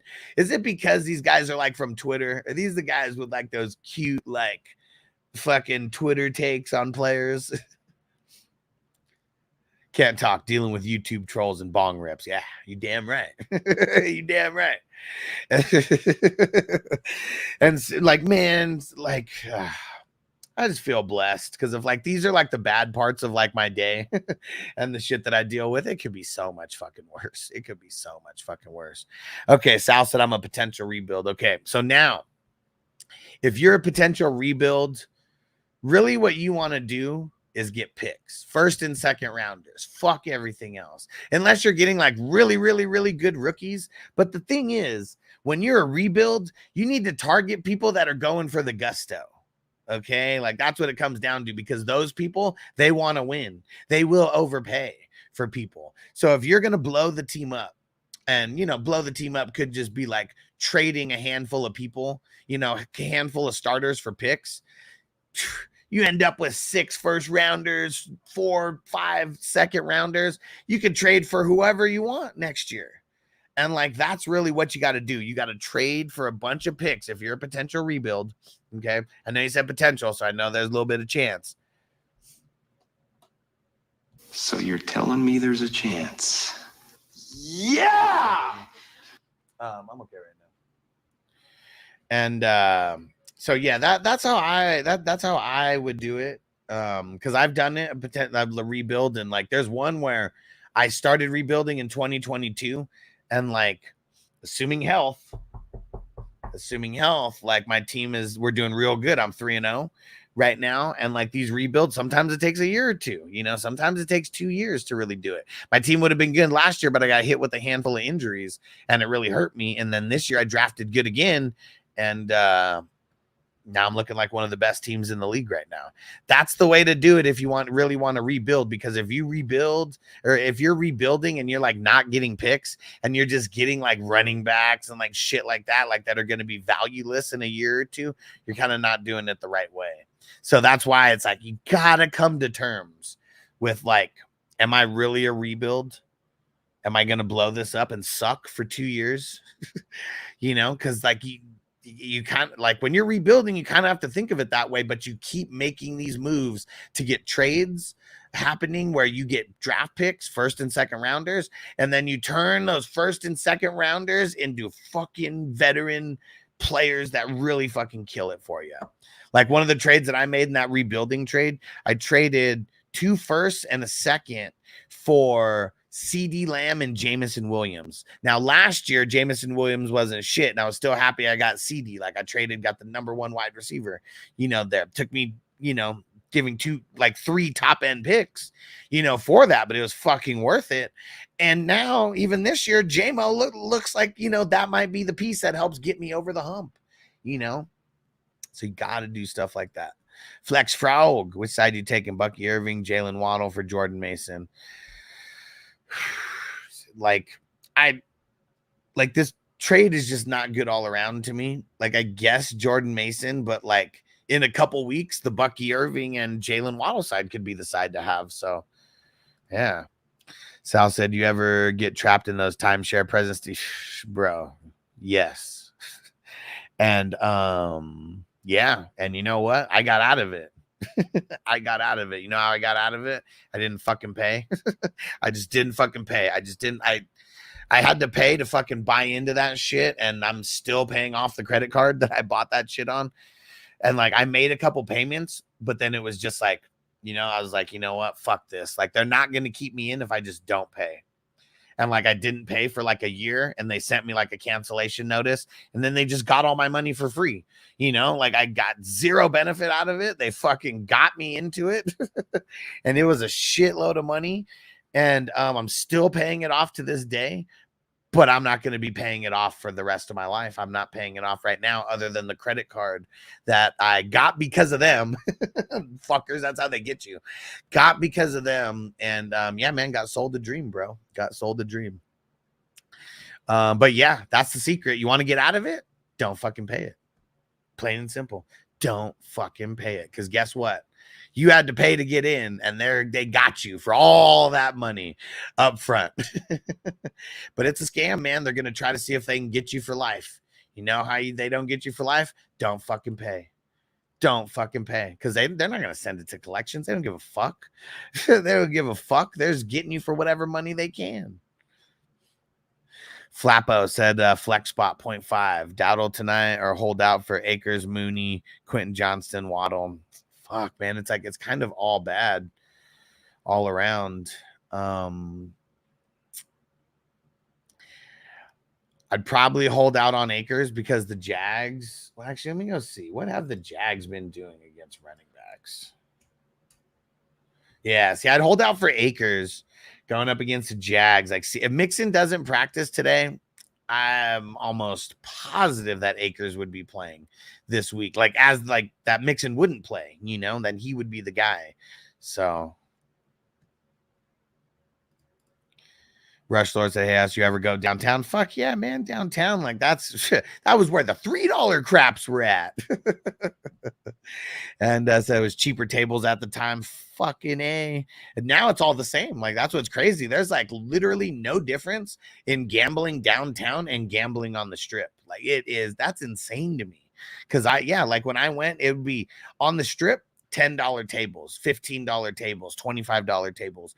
And fucking downtown, $3 tables, $5 tables everywhere. And I would always be going to, damn, what's the one that had the $3 tables?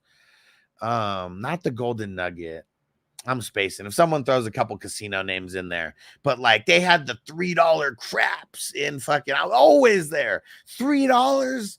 Yes. Like, I remember even driving out to Henderson to go to Joker's Wild. It was like, you know, 15, 20 minutes away, but got to get on the freeway. Got to venture onto the freeway for this shit. But for $1 craps,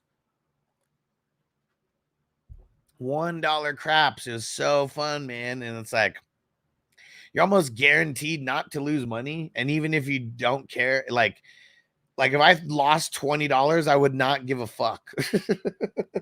Because all I got to do, get a couple numbers, and I'm going to start making money. Like, that's it. You just got to hit a couple numbers, and I'm going to start making money, like, right away. And I said, once a guy rolled dice for 60 minutes. Yeah, see, one of my friends out with 10,000. Yeah, see, if I, like, these times when I was having other people on the heaters, had I known how to bet like I do now, fuck, man, I would have made so much money. It's fun stories, but it's like, then it's like kicking myself. And Sal said, I get you. So in that case, what should I look for Lamar? Is it a single QB league or a super flex? If it's a super flex, I want the world for Lamar, like 3 first, because you're only trading for picks, right? Like, that's how you get more picks. You got to remember that when no players are in the mix, just picks. I want it all. Give me back-to-back first and second rounders for him. And you know why? Because of all these QBs that have failed as rookies. You could give up 3 first rounders for Lamar, and that's still guaranteed money in the bank. You could draft with your first round draft pick 3 years in a row and never get a QB as good as Lamar, even with 3 separate chances. And that's what you got to remind people, because the top end QBs, they're worth every fucking penny. Every fucking penny. Assuming it's super flex. Gucci on Twitch trade Devonta Smith and JSN for Montgomery. No.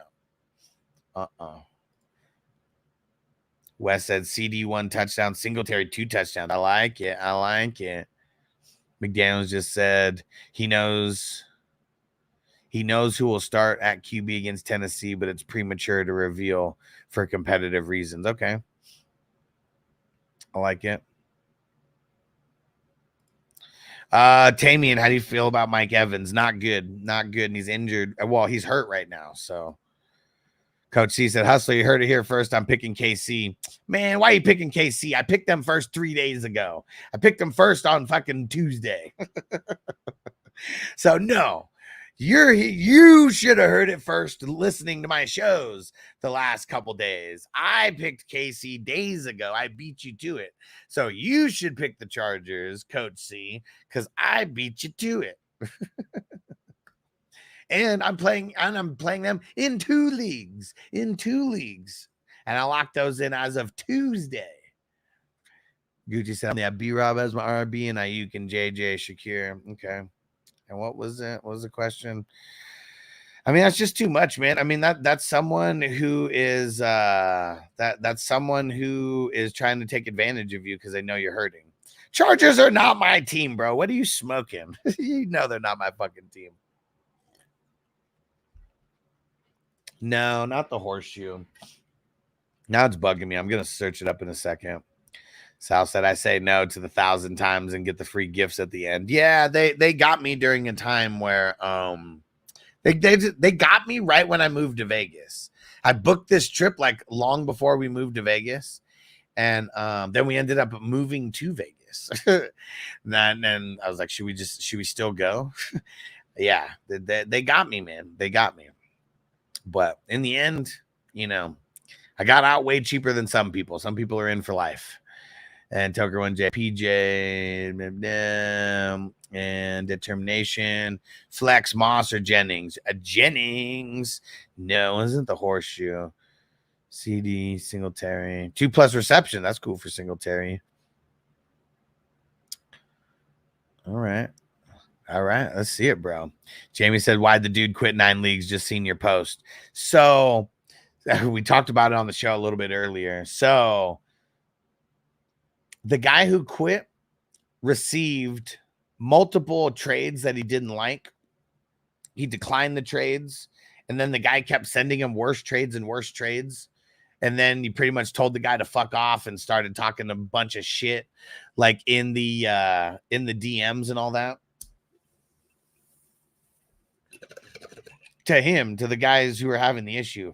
And then the guy messages me and shows me like one little screenshot or 2 screenshots, you know, very specific screenshots that he wanted to show me of where the guy was, you know, being a way bit extra, not a wee bit extra, a way bit extra. And so I messaged the dude and I'm like, bro, what is going on with this? Like, did all this happen legit because of a trade? Like, why? Like, can you just not talk to people like this? Is like, can you do me that favor? And, said it. I mean, that's me paraphrasing what I said.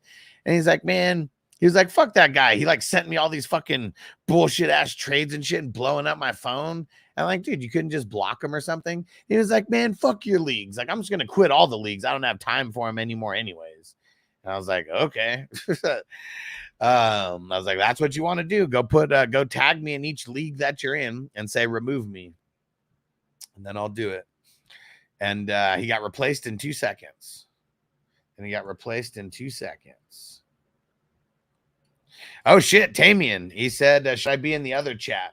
Let me share the link to the other one. So like that one, I appreciate everybody where they subscribe, because both of those channels are mine. I'm trying that one that you're on right now. I'm trying to get monetized. So I appreciate you subscribing, appreciate the watch time. But if you jump over to the Fantasy Football Hustler channel, that's the one where everybody's commenting at right now. That's where everybody's commenting at right now.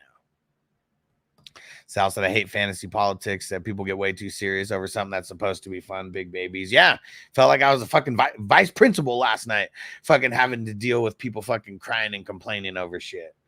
And hey, there we go. Tamian made it over to the Hustler one. There we go. And Rob Callie, what up? He said, yo, nice bong rib. Hey, there we go. All right. Got another 420 crew member in here. What up? And I said, man, I'm 0-3. Hopefully this will make you laugh.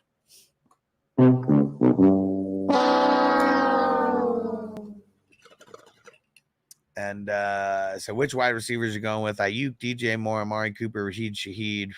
Got Bijan, Zach Moss, and Brian Robinson Jr. You could be at a party getting loose, but you can catch a bullet in your goose. And as of right now, just remember, I go live literally every day. Okay, so don't take a Thursday answer as a final answer unless it's like a Thursday game or whatever. But I'm going to say DJ Moore and Amari Cooper in a big revenge narrative versus the Raiders. That's as of right now. I'm a little bit nervous about Ayuk. And I think everybody is very nervous about Rashid Shaheed after last week, right? Jamie said, dude sounds like a whiny bitch. Ain't nobody got time for that. Yeah, man.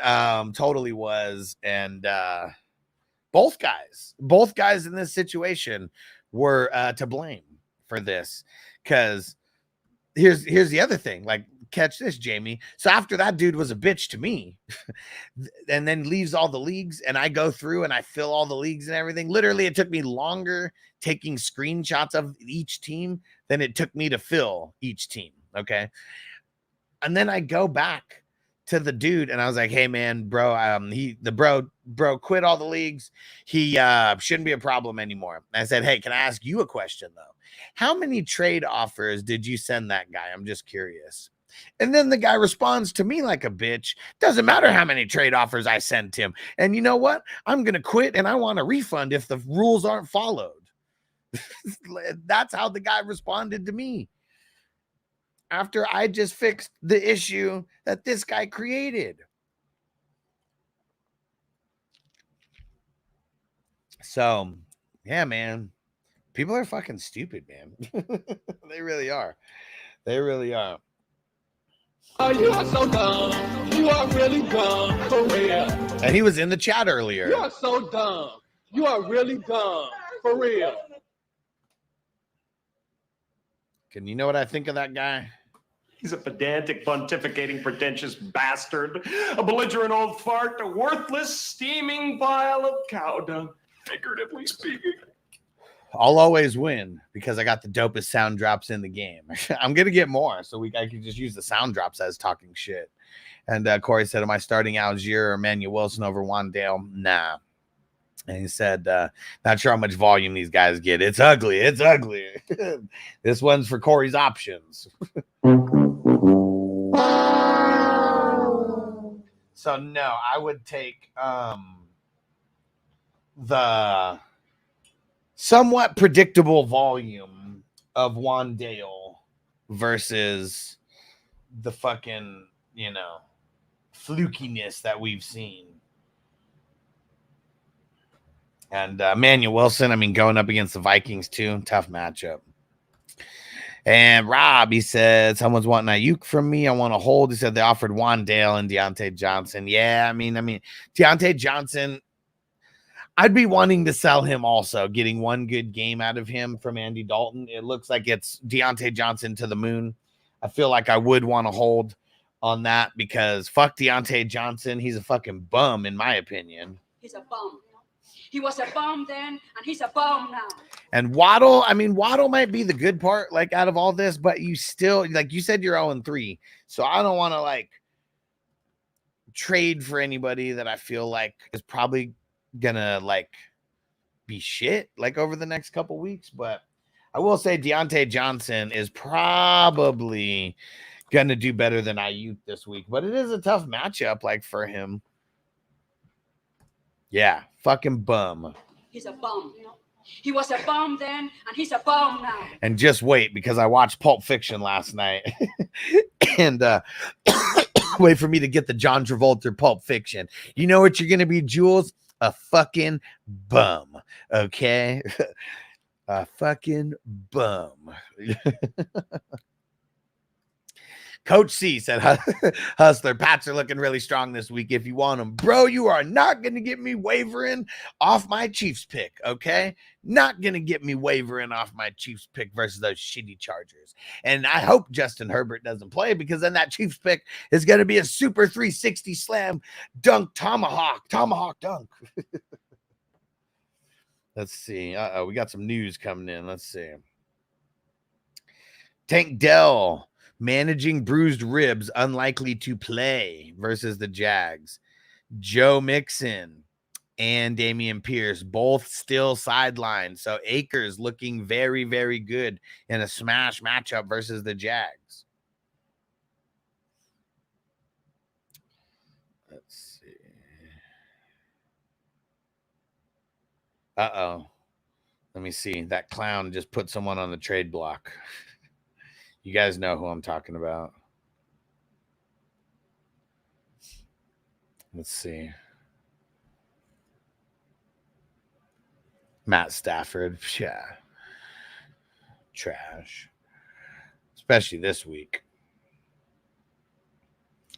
Okay, hold on. Tim C asked a question on Patreon.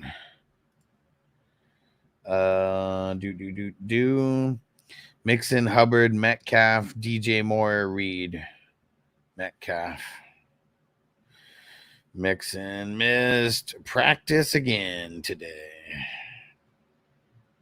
So if you're watching right now, Tim C, Mixon, he missed practice again. He's probably going to be out.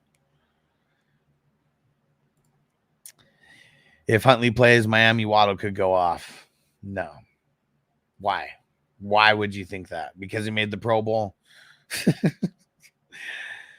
Coach C said Chiefs is a good pick next few weeks against the 49ers bye week and the Saints, I think. He said good week to pick them, especially when you pick the Giants tonight. What do you mean? Who picked the Giants tonight? Southside either be running victory laps on the Cowboys and Survivor or coming in with my head down tomorrow committed. I mean, if the Cowboys don't win tonight, man, I don't know. Let's see, Tamian. Ramondre, JSN, Addison, and Rome, or B-Rob and Mike Evans. I just don't like this trade, like, at all. Like, I mean, it's just a lot of pieces and the combination of everything. So tell me, Tamian, tell me why that you want to trade. And, like, are you trying to, like, tell me what your record is and tell me what you're trying to improve on your team. Joke one, Jay, because I think he fits the system better than Thompson. I mean, shit, anybody could fit the system better than Thompson, man. Coach C said, I thought you were going to Pats or Giants after seeing me take KC. Why would I care? I'm taking KC. I'm not changing because of you. I'm making it to the next week. Just like in every other form of fantasy football, it is me against the course. I'm making my pick based on who I think is going to move forward, not based on anybody else and who they're starting or whatever. Because I'll battle it out. We could pick the same team for all we know moving forward. But I'm not going to change based on your pick. I will not. And just like I would never pick someone that you pick. So if you were watching me throughout this whole week, I've literally said, like, I don't know, maybe like 20 times that I'm taking KC. You know, you're the one taking the same team as me, not the other way around. It's the smart move because they're going to win. But, you know, it's how quick do you want to end this?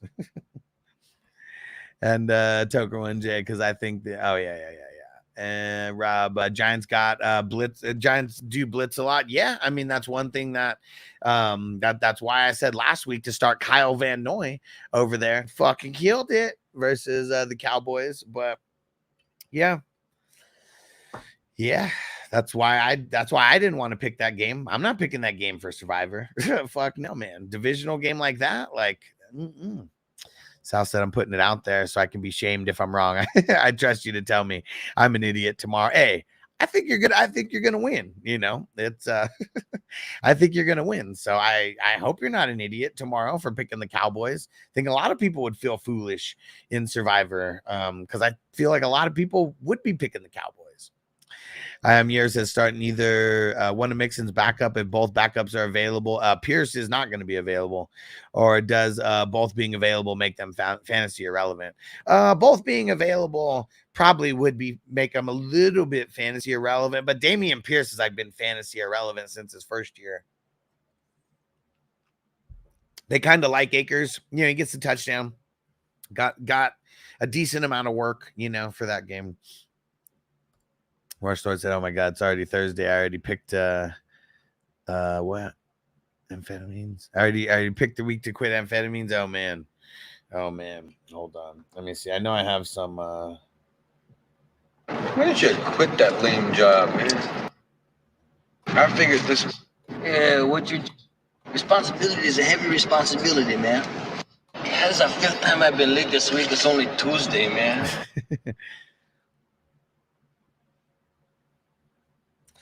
And Rob, so every single week, what you want to do, how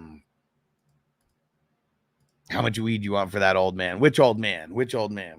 Rob said, who do you think goes off this week? Top 8. I'm not gonna put like a full top 8 or anything, but every single week I post a start and sit video. And on that start and sit video, I put the 2 players that I think are gonna absolutely smash. And last week I put Derrick Henry and Joe Burrow.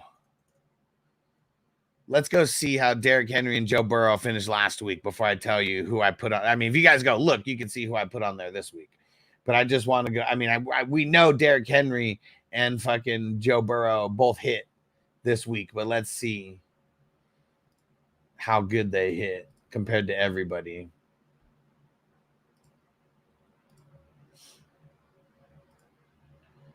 So Derrick Henry was the running back 3 on the week, only 4 points behind. And Joe Burrow was the number 4 QB, all 8 points behind Josh Allen. So every single week, I put 2 people on the start and sit video. And that's my prediction of who I think is going to really, really hit. Let me go see who it was. Let me go see who I put for week 2, and let's see if I did good at all on that week before I get to week 4. Come on.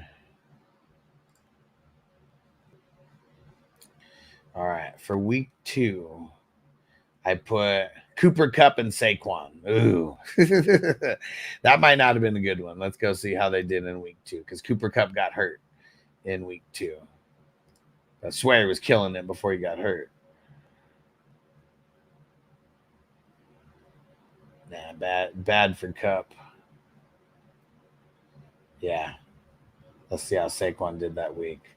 Nope, wasn't a good Saquon. I mean, he had 18, but yeah, compared to Kamara's 44 and everybody else. So now for week 4, the guys that I got on there. A lot of times I put these guys based on matchups. And I got Amari the Pooper Scooper and Kyler Murray. Amari the Pooper Scooper and Kyler Murray. Those are the two guys who I think go nuts this week. Bang and Play on Twitch. What up? So what type of deal should I trade for Tyreek? I got Mike Evans, James Cook, Carson Steele, Jaden Reed. Well, did whoever has Tyreek, did they put him on like the trade block or anything? Like, do you know they actually want to move? That they actually want to move him. I feel like that's like almost half the battle with like shit like this. So yeah, I would start there. Do you know the Tyreek owner wants to move Tyreek? That would be number 1. And then number 2, you need to go see where are they weak. And obviously at wide receiver, if they want to trade Tyreek. So I would probably be trying to trade 2 wide receivers for Tyreek or a wide receiver and a running back. Tammy, I got B-Rob as my RB4. I got Mixon, Kamara, and Dobbins. And Mixon, horrible. I mean, Mixon, probably not playing. Missed practice 2 days in a row. And Dobbins, horrible, horrible matchup. I would probably play B-Rob over him. Yep, PJ, we shouted this out earlier that Tank Dell's probably not playing today. I mean, this week, I mean. Jamie said someone brought Eric All in a 25-second. Same league, Hayden Hurst went for a 3rd, so I put Dulcich on the block. These fucks, he said, told these fucks he must be worth a 1st. He said these guys are supposed to be analysts too. Yeah, see, like, and that's also another thing that I realize is like anybody who has a YouTube channel or anyone who has a podcast or anyone who has a Twitter handle and call themselves a fantasy football guru could be a fantasy football guru in their own mind. Even these fucking young kids, like 18-year-old kids, you probably haven't even won a fucking championship yet. Like, man, if you guys watch that other channel, just giving you a heads up, one of those guys that you see damn near every show still has not, as a mid-20-year-old, has still not felt the warmth of a woman yet. And he may have won a couple fantasy championships, but man, I can't be taking no advice from no virgins, man. Like, this isn't the league. You got to have a little bit of life experience because your takes probably won't even make sense to me. And I wonder if everybody can guess who it is. And Jamie said last week, Godwin, yeah, Goddard, killed it. And Toker One Jay bringing some wafers products to the show for our posterity. You know what? We'll bring some wafers dripped. Wes said, we know who it is. And Jamie said, maybe he likes dudes. No. No, he doesn't like dudes. He's just, you know how it's like a lot of the younger generation seems like they're really like scared of girls. It's like, that's what it like seems like too shy. Like the 40-year-old virgin, like just like that. Like think of like that. Except instead of his comics, he's talking about fantasy football to these chicks. Gotta find the right girl for that.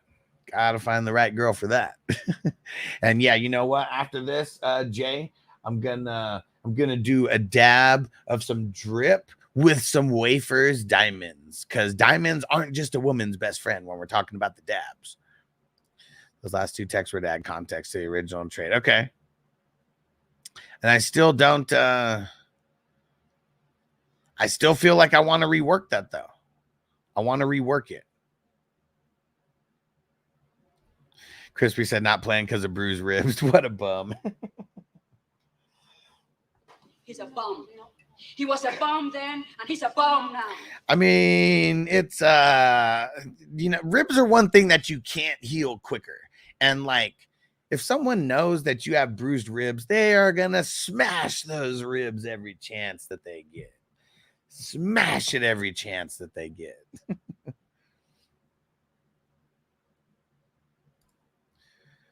Rushford said, funny, I'm sure I ran across said show. Maybe not. Maybe not.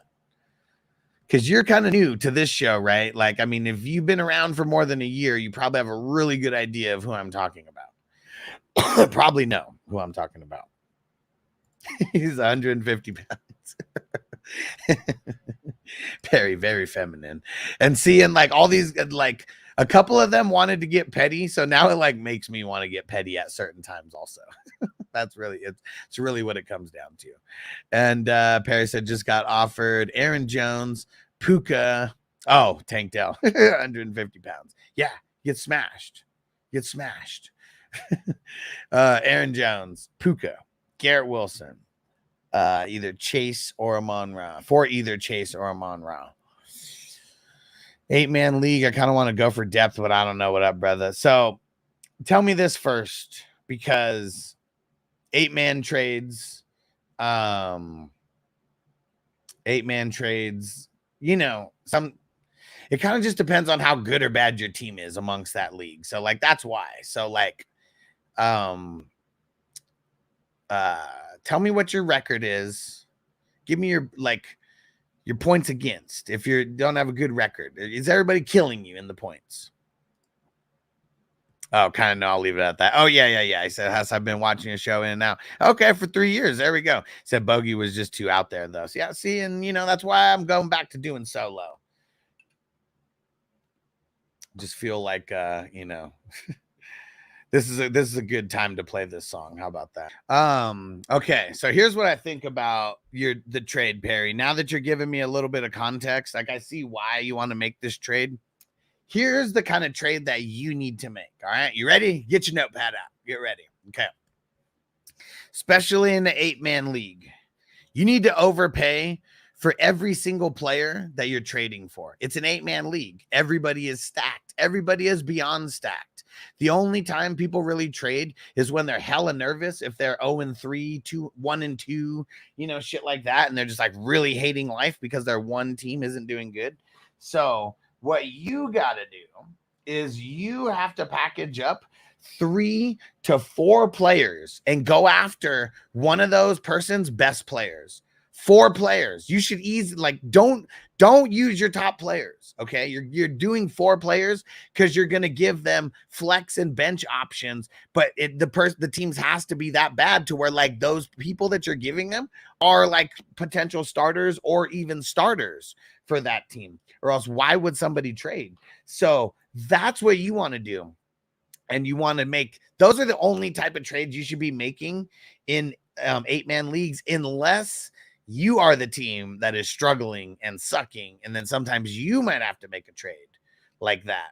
So that's the food for thought right there. And that's the way that you want to do it. Trade 3 or 4 players for someone's like one of their heavy hitters, you know, one of the heavy hitters. And it's wherever you want to get your team top heavier. You need, because the flex guys, you'll be able to build flex guys through the waivers. It's going to happen. It's going to happen. And Rush Lord with the super chat.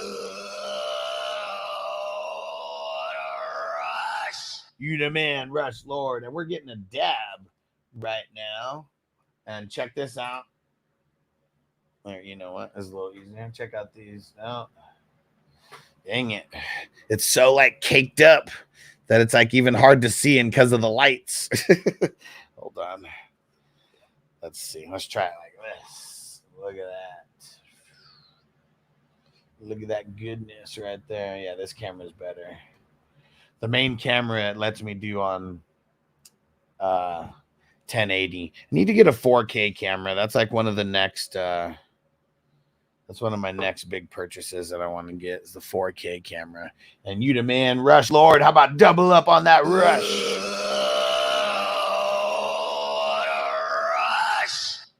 Man, and Crispy. It's so funny, man, because like obviously, you know, hold on. Obviously. Well, obviously watching Straight Outta Compton, you know, the movie, like I watched it the Friday it came out. Like me and a couple people when I did work at the office, we did we went after work on Friday to go check it out right when it dropped. And obviously it's like watching the Titanic. Like, you know what the fuck is gonna happen. You know that Eazy-E's gonna die. You know that Ice Cube's gonna split up with them. You know that fucking he drops the diss track that just shits all over everybody. But man, I swear it was so funny, like watching them, like when they were listening to it. Like, that shit was hella funny, man. Because, like, you know that they were hella salty. You know that they were hella salty when that shit. And, like, Ren, when they shut it off, was like, man, a motherfucker got us. Like, you know that they were pissed. Like, even Yella, that shit was so funny because Yella's got the beezies, you know, right there. Two of those girls. And, like, they keep talking bad shit about Yella. And he's like, got Yella on your team, so you're losing. And he like has that fake smile or whatever, looking at the girls, and oh man.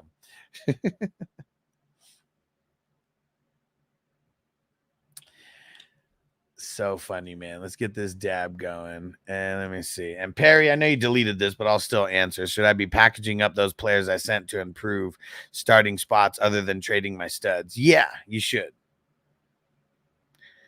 He said, good advice, brother. He said, Bogey would have been like, oh, man, I don't know. Fuck it. Yeah, well, see, like, that's why I like doing my own, you know, like, very, very different, you know, trading philosophies. Me and a lot of people out there.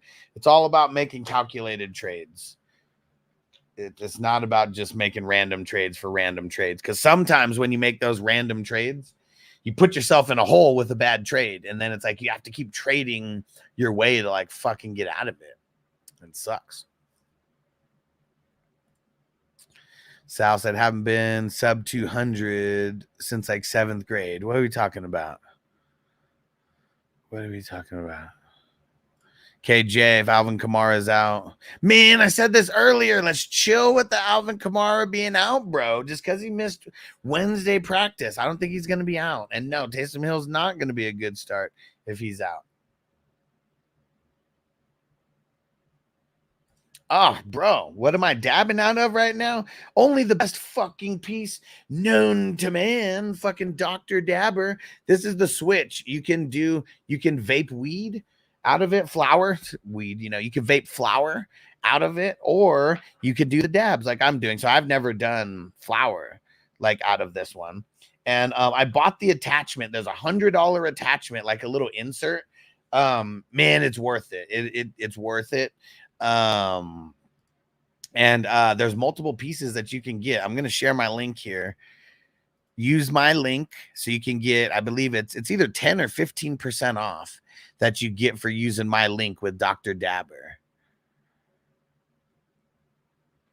And yeah, this is, you know, this is, I mean, for me, this is like the home piece, you know, like I'm probably never really going to bring this out and about. And I've been even debating on getting one of the smaller ones because it might be a little bit of a better travel piece. But I have this one also. This one also from them. So obviously, you know, little bit of a difference in size, you know, but this one fucking great for going out and about. Shit, pack a fat ass dab in there, get like 4 or 5 rips, you know, on it when you're just like walking out and about. And man, when I'm walking around expos or fucking around Vegas and shit, like, man, fucking awesome, man. Fucking awesome. And this one specifically came with a nice little travel man bag, you know, so literally throw that shit over my shoulder. Just everything's right there. It's fucking awesome, man. It's fucking awesome. And Jamie said, recently watched The Players Club, forgot how good that movie was. Still holds up today. Ton of great actors. Yeah, for sure. I mean, Ice Cube, man. Ice Cube doing his thing, acting and directing. That was his directorial debut, right? All right. Gooey dab commenced of the live resin. Check this out. It's our homies over at Drip. This is the Berry Belts. Let's get it. And Drip, follow them on Instagram. Drip, DRIPP, double P. And it's Drip Extracts on Instagram. They're the shit. If you guys are in Cali, highly recommend. Highly recommend. And I'm going to throw in some of these wafers. Throw in a wafers diamond here. I see a nice one right at the bottom. Ooh. Look at that. Look at that diamond right there. About to get fucked up.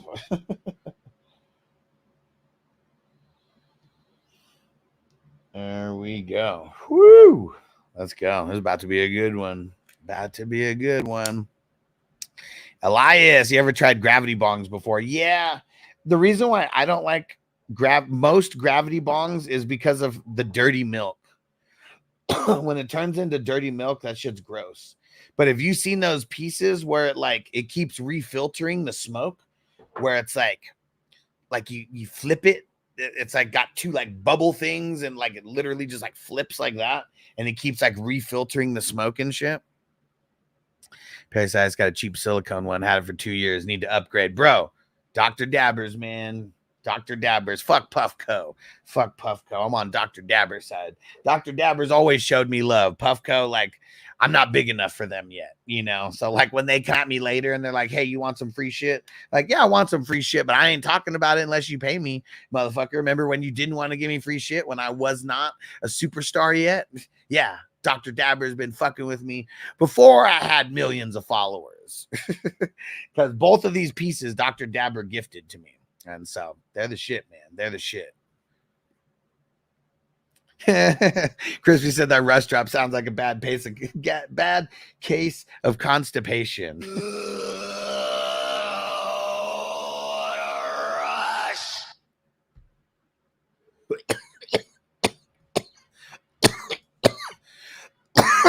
Sorry, here's why I like 10 them draft waivers trades. Bench moves all equally in play. Yeah.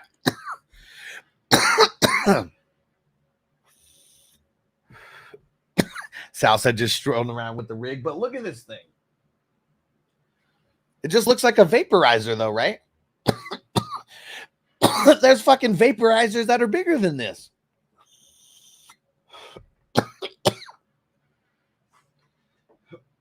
But yeah, bro, told you, man, I don't do this. I do this for reals, not for thrills.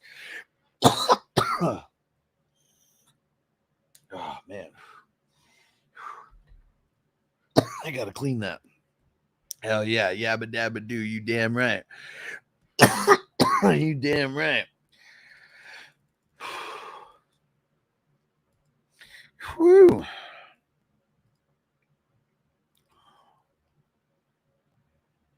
Says silicone's a good travel piece, but I take it to work. It doesn't break. Yeah. See, if you get one of these, this would be fucking great to take to work. The smaller one, amazing to take to work.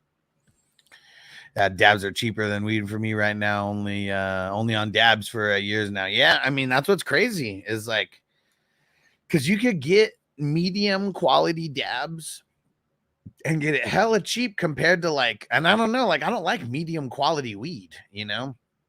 I mean, even the weed that I'm getting right now, I mean, I get a good price because a lot of times it's just the smalls, you know, and that just gets sold cheaper, you know? And so like, I'm okay, like getting that and like getting good weed, but getting like this, you know, the small nugs, you know, of it. I'm fine. I'm fine with that. And Perry said, Gravity Bong is the OG high school creation for sure. Elias said, what's the waffle thing?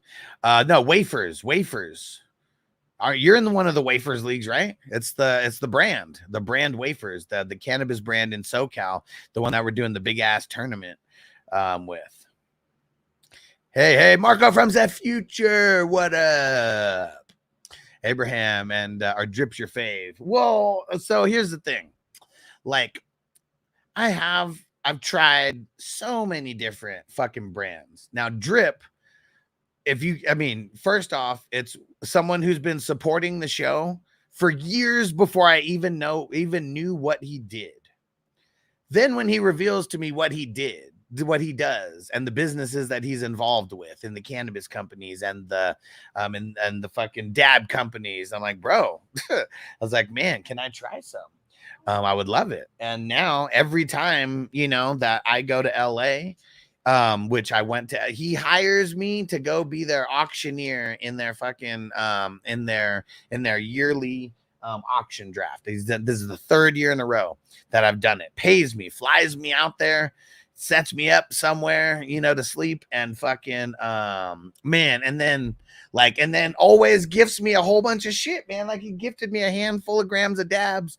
And so, like, you know, are they my favorite? Fuck yeah, they are, man. Because, like, first off, it's one of my friends' companies, and they're fucking the shit. Like, that's another reason. So yeah, if someone asks me what are my favorite brand of dabs, I'm saying Drip, because first off, they've been a supporter of me for a long time, and man, it's fucking amazing goodness with fucking insane terps, and they know what they're fucking doing. So it's not just because they're my friends. Like, let me just read the stats, like, off of this. So this one is 69% THCA, the 5.4 on their the THCA, the 5.4 on the terpenes, total THC 78.3, and then the total cannabinoids 79.5. And yeah, this was manufactured earlier in the year. So yeah, man. He said just more flavor than heart. I think they're and you've had Drip? Have you had Drip before? They're only in California. I hope they're looked at as mainstream by a lot of people, because I'm doing my best to help you know, them try to get a little bit more on the map where I can. And Toker One said, my doctors here in Louisiana suggest I order some weed online. Want to check and see if wafers can ship to me. They cannot. But now, with all of this stuff that's going on, there may be a Hustler 420 crew wafers collaboration or something that might be coming on, to where people will be able to order in all 50 states. It's something that a lot of things are changing. You know, and yeah, it's going to be very interesting. Abraham said, I've had it before. He said, not my fave, but good flavor for sure. Oh, yeah. I mean, you know, I feel like with flour. Okay, he's in SoCal. Nice. Okay, for sure. Well, now you know.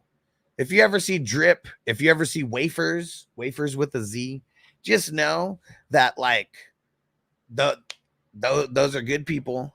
They got good strains. They got good flavors. Everybody could be a little bit different on what they think is the best, but those guys are the shit. Okay, those guys are the shit, and I highly recommend grabbing wafers and Drip any chance that you get. Can't smoke weed, I get paranoid. Oh man. Hey, you know what you need, Pod Son? You need a good indica. That's what it is. Like, if you have a sativa that you know, unless you're super ADHD, which, like, it's weird, like, people who are like super ADHD, it's almost like that, like, at least the couple people who I know who expressed to me that they had super bad ADHD, for whatever reason, they said they get the opposite effects from indica and sativa. It's very, very weird. And so that's also something, if anybody, you know, ever thought about that, like, man, you know, indicas make me paranoid. Maybe you need to switch it up to sativas, because maybe it could be something, you know, in your chemistry that's making you get the opposite effects from some of these. I have no idea what the fuck it is. Like, it's crazy, because, like, some, like, testing needs to be done on this shit, like, legit, like, on people, and, like, you know, the response to this, because, like, just the 2 people that have told me this, like 2, and that's how I know. Like, 1 could be a fluke, but 2 people told me the exact same thing. Didn't know each other, totally different walks of life and different times of life as well. Wes said, my best ball league turned into shit. Oh man, it happens. Toker and Jay, we do have a dispensary here, but haven't tried it because Delta 8. Yeah. I mean, that's what's legal, like, everywhere. So it is what it is. Sal said, figured a J would do the trick, but hey, he said, hey, bring a bazooka to a knife fight. Let's go.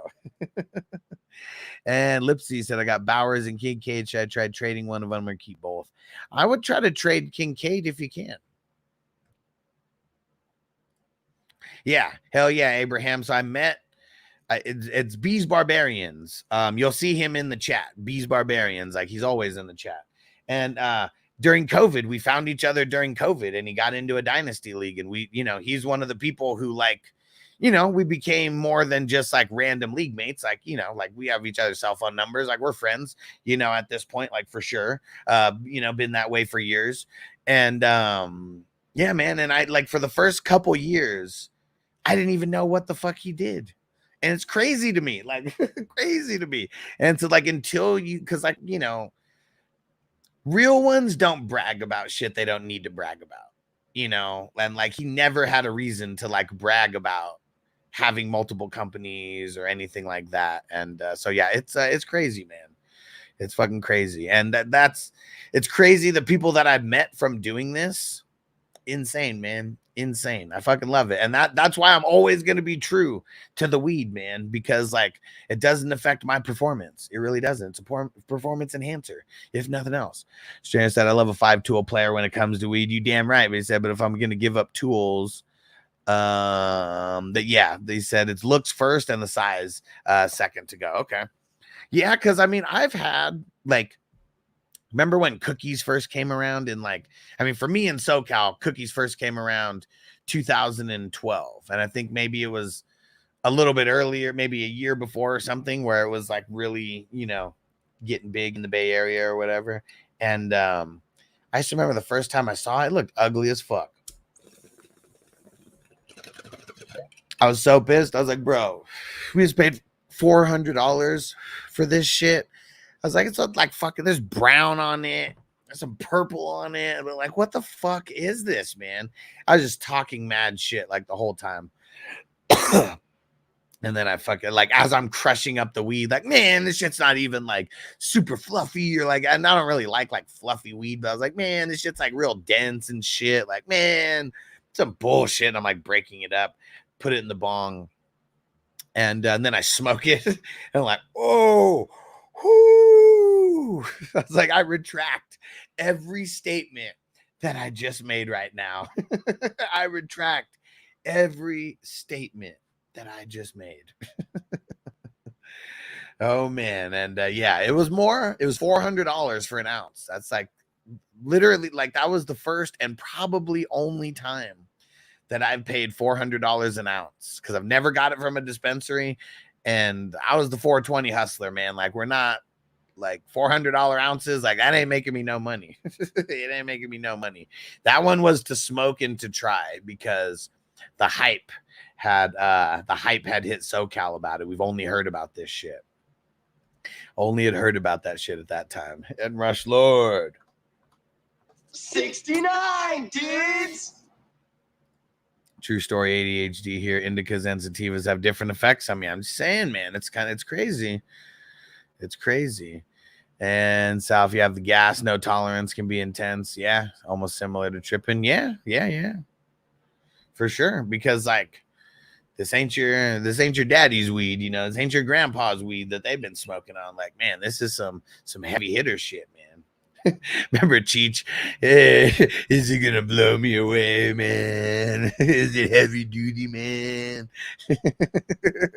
Like, man, I've been smoking since I was 2, man.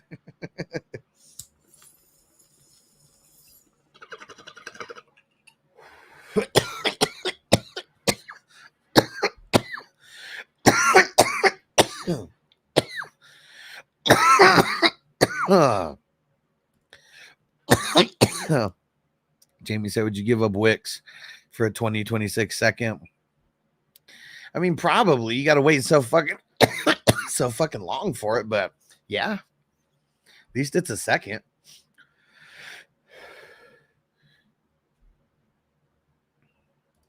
Quoting Dom Toretto, I retract my previous statement. When did he say that? When did he? Because I don't remember that. I don't remember that. But see, like, seeing all the Fast and the Furious is, so where? What was that on? Oh, was that when he brought the when he brought the car. Was that when he brought the car in? He was like, here's your 10-second car. And he was like, I said a 10-second car, not a 10-minute car. And Jesse's like, you can push it across the finish line or tow it. That part, right? And he's like, no faith, pop the hood. And the whole thing just fucking falls off. That was that part, though, huh? I retract my previous statement. This would be so awesome if you put like 15 grand in it. Correct. Yep. Okay. See, I remembered as I talked more. See, it's like these lines like just, you know, subconsciously stay in your brain like somehow.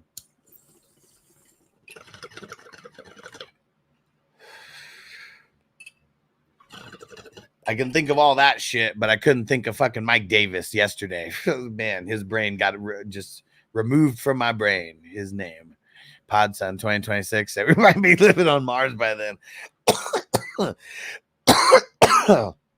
Right? Anything can fucking happen.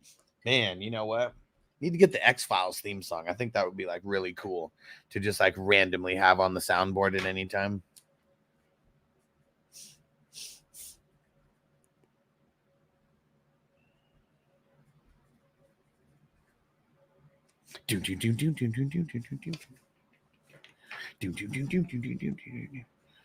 Yeah. All right. Yeah, might need a whole fucking might need a whole fucking folder just worth of like random 90s like sounds and drops. Tucker once, I can't think of what happened 30 minutes ago, right? But I can remember a whole fucking scene from a movie and just quote the entire thing just like out of thin air.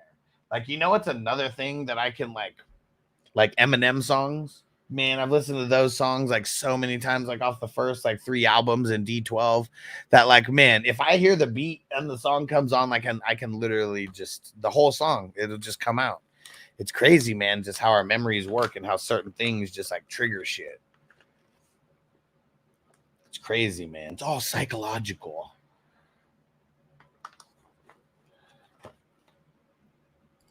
Maybe the White Sox could win a World Series by then. Bro, how bad is it? How many losses? Are they the worst ever yet? Are they the worst ever? Like, dude. Like, worst ever? Man. That's like some shit. Like, there's been how many fucking baseball teams and records, you know, from since the 1800s, you know, and they're about to be the worst ever. The worst ever. Like, that's like something insane to be a part of, man. Like, the Black Sox are going to be more liked than them. At least they almost won something, right? Harder. Superflex. Trade Dobbins and Mixon to sweeten the deal if needed for Rice, Jefferson, Olave. Or Dobbins and McBride for Diggs. I'm a little confused on that. I'm confused. Because first off, there's no QBs in here. So like the starting off with the super flex, that's where my confusion is. Because I'm like, where the fuck are the quarterbacks? So yeah, just explain that. Explain that again to me. Okay. Like what's the deal on the what's the deal right now? Toker wants it because weed makes me concentrate here and now. Yep. He said there's a job that needs to get done. You damn right. Rush Lord said Black Sox actually won the World Series the year before. Okay. Yeah. They were just like vastly underpaid, right? And like, I don't know, like they couldn't even they could not even live a year off of their baseball wages, right? Like, that's some bullshit, man. And look at all the gangsters and shit. Like, man, these guys are the ones who got it. And White Sox are 40-120. God damn. What's that? 20%? Is that what that is? Winning percentage?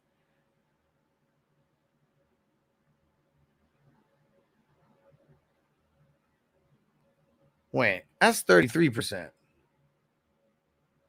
Or no. Hold on. I'm doing it wrong. I'm super high. 40 out of 160. 25%.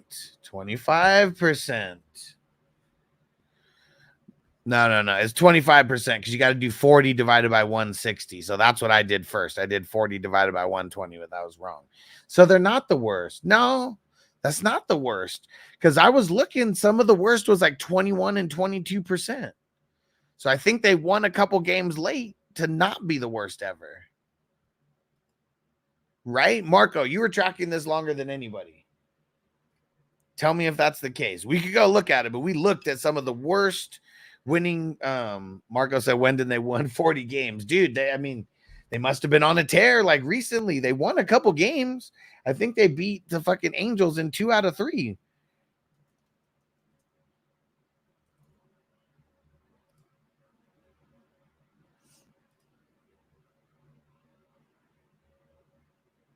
Yeah, see, look at this. The White Sox won the last 2 nights. They won their last 2 games. When's the last time you seen that shit happen? Let's see. Oh, yeah. You know what? I'm looking at it right now on Google. Where did the 40 and 120 come from? Because, yeah, that's not correct. I see 38 and 120.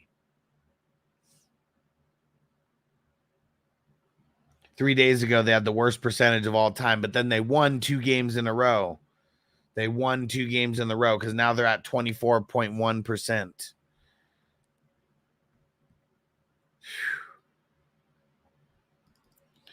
That's why I got to check all my leagues every day because I forget. I did it yesterday. Yeah, I got to go get all my lineups going. Podson said baseball's still in business. I mean, the only reason we're tracking it right now it's because of the worst teams ever, like in history, not because they're doing good. And sorry, which should I pick out of them for my guys? Oh, I mean, shit, just try to go after the best guy. Go after JJ. Start there. Frank says start P. Ryan or Chase Brown or Tyler Batty. Can I say none? I'll say Chase Brown.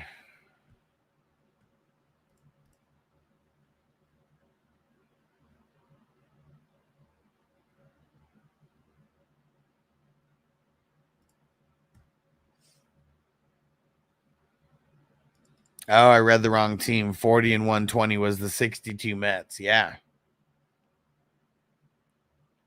The 2024 White Sox are saying, hold my beer right now.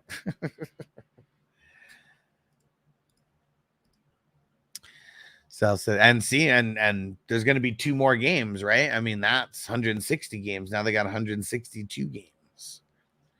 So I see that stat with the Giants being the only team to ever score 3 TDs and not give up any and still lose in regulation. What? What? I got a stat for you. The Chargers in 2010, their team was the number 1 offense in the league statistically, the number 1 defense in the team statistically, and they did not make the playoffs because their special teams was so bad. They were number 32. And they were so bad that even in the first game of that season, they gave up 2 punt blocks for touchdowns to the Raiders. That may be one of the biggest blunders of all time. So there's this video where they compared the other teams that had finished both top 10 in rushing or in offense and defense.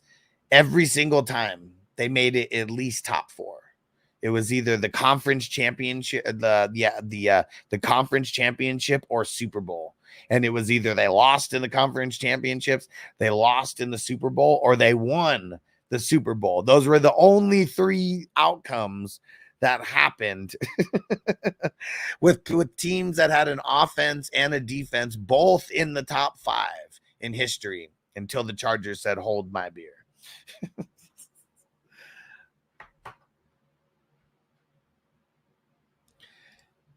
And Marco, kind of like the Sixers a couple years ago. Yeah, that was horrible. What up, Chris? And he said, hey, man, just took a trade and feel like I smashed it. I got Richardson and Schultz for Knicks and Kelsey. What do you think? I don't like Richardson, man. I've been saying, since the beginning of the season that he's going to ruin people's fantasy lives, man. And I really feel like this is the Kelsey breakout game against the Chargers with no Derwin James. So I'm not too much of a fan of that. I mean, it's not horrible. Dalton Schultz kind of is. So I saw that. You ever watch Chart Party? I think that's what it's called. I don't know. I don't think so. It doesn't sound familiar. I don't even remember what channel that was on or anything. Literally just search Chargers 2010 worst season ever. And that video will surface. Bengals Washington was the first game since 1940 with no punts or turnovers. I mean, that was kind of insane, man, that Burrow and Daniels did not turn the ball over at all. Then even more insane that nobody else did either, right?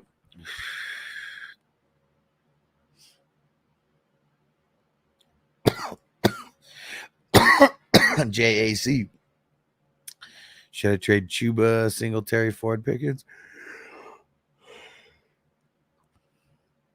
And Jameson for Joe Mixon. I mean, that seems like a lot. I'd say no, but I'd want to. I don't know. If someone like wants that much for Joe Mixon, I don't think they're really trying to trade Joe Mixon. Oh, for Joe Mixon, Nico Collins, and Waddle. Oh, okay. There was more to it. That's what it was.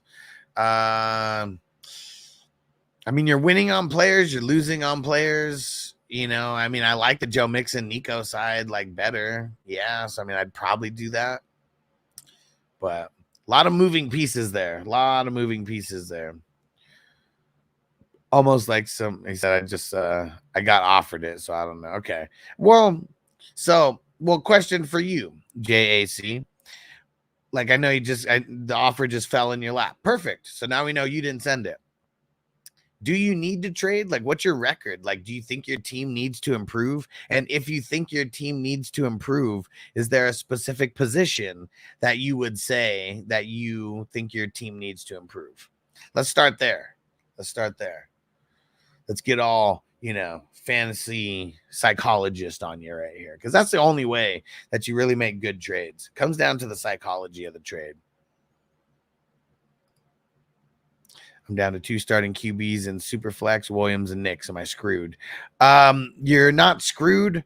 Is it Dynasty or is it redraft? Let's start there. Dynasty or redraft?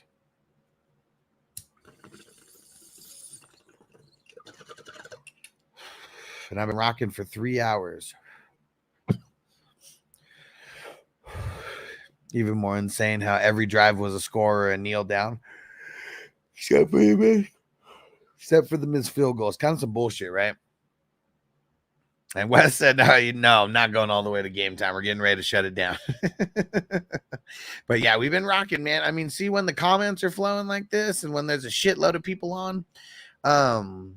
Today, I changed the title of my show. I don't know if you guys noticed, but instead of just Thursday Fantasy Football Talk, today is warning, don't make these fantasy football mistakes in week 4.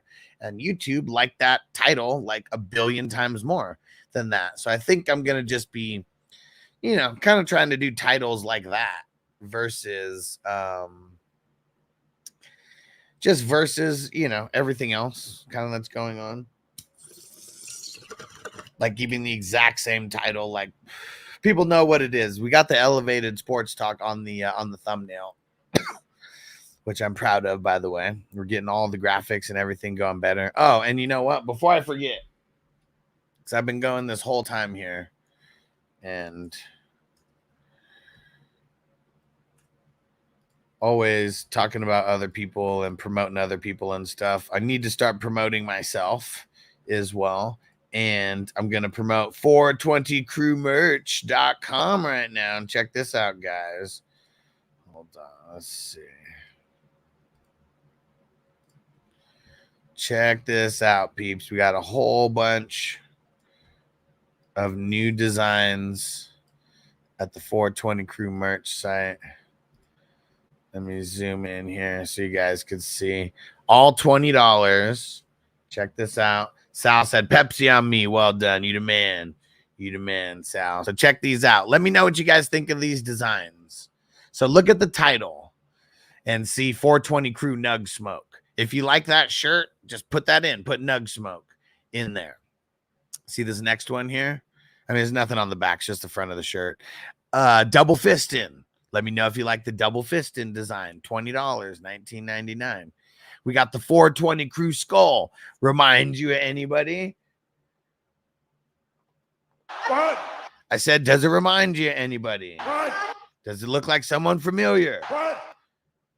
What? What? What? We also got the 420 Crew joint. Check that out. It's got the C like on the hand while it's holding the joint. Hell yeah. Check that one out. Check this one out. This one might be one of my favorites. The 420 Crew Hustler. Check that shit out. He's got the 420 Crew hat on as well. There we go. We got the Nug Life. So that one's I mean that one's been on here for a little while, but the Nug Life still one of my faves. And the 420 Crew Friends. Check that out and see. I've gotten some other things. You know, we got the slides like on there, dopest slides in the game. Got mugs in there. I'm gonna put mugs in there for the other stuff. So you know, when you're sipping on a little something. And but yeah, the 420 Crew Friend shirt, super fucking dope as well. Got some of the Nug Life action in there as well for the nugs and the slides. The 420 Crew slides, the old school 420 Crew design. Hell yeah. All right. There we go, man. So paid some money for the designs. Wanted to get some dope ones. Versus, you know, me doing it with my unartistic self and you know, making like whatever, you know, designs. So you're gonna see those pretty soon. I just uploaded those. I'm gonna be getting some samples for myself. I know I'm gonna get Vanessa a couple shirts, like also, and who knows, maybe I'll grab a couple extra and we'll do it for we'll do some for giveaways on we'll do some for giveaways at the next raffle that we do. That would be cool, actually, for sure. And this is all at 420crewmerch.com. 420 merch. 420 crew merch. 420 crewmerch.com. Jamie said all those are fat. Fuck yeah, bro. Appreciate ya. JAC 0.75 on 1 and 2. Been starting Ayuk and Tyreek. Okay. I mean, see, I guess I wouldn't panic, like, because better days are ahead for Ayuk and Tyreek as well. Also been starting James Cook, ETN, and Dobbins. Yeah. I feel it. I feel that I definitely understand why you'd want to make a move. So wide receivers, probably where you're trying to improve. Like, instead of trading all those players for all those players, I'd like specifically be thinking about like find someone who needs like, I mean, I don't know. I guess you don't I don't know who your depth is like either, but I'd feel like you have to use some of your depth pieces, try to go just get like a better flex wide receiver.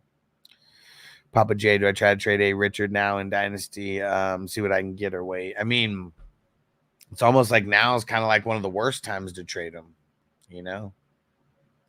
Marco said, looks like my neighbor. And Johnny said, Nug Smoke is my favorite. Love the token class. Love the take on the classic Whistle and Mickey for sure. For sure. Very similar, right? And Token 1J, double fist in. I like the Hustler. Gonna order soon. Appreciate you. Appreciate you. C-Dog, do I trade Henry and Laporta for Aaron Jones, Kelsey, and Pittman? Which Henry? Which Henry? Big difference between Hunter Henry and Derrick Henry. I'm assuming Derrick Henry because like all big dogs in this trade. And I doubt someone would trade all that for two tight ends. I like Aaron Jones. I think Kelsey bounces back. I don't like Pittman. And like I like Henry and I like Laporta. So it's like I feel like I wouldn't do that unless I was getting Henry and Laporta. And I also don't really want to trade like Kelsey for Laporta, you know, or vice versa. Like I really don't, because you're just both could do good, but I feel like, you know, one way or the other that's making the trade like it's making it where because those guys are in the trade, it's like you have to put more in, and like I don't like that part of it. So for those reasons, I'm out. Oh yeah, and still while we're here, you know, real quick. So like, let's say you were gonna do this one here. You got all the different sizes. So literally, if you're a small, all the way up to 4 extra tall, you know, 5XL, whatever size you want. And the deliveries are, I know they're within 2 weeks, because all of these, I mean, these are like print on demand. Like there's no, you know, like I'm like literally making like literally a couple bucks off of this. It's more about just creating dope shit for like myself, for like other people to wear, like as well, without having to super like buy in bulk and then do the shipping and everything myself. Cause like no matter what, man, that shit's expensive. And like even making a couple bucks off of this for 20, it was like doing it myself, like kind of made it more expensive to where I couldn't do it for 20 because I wasn't doing it on a big enough scale. So that's why we're rocking with the on-demand, you know, service versus me like doing it and doing all the shipping and creating and all that kind of shit. All right. Smoke it up again for Sal. You the man.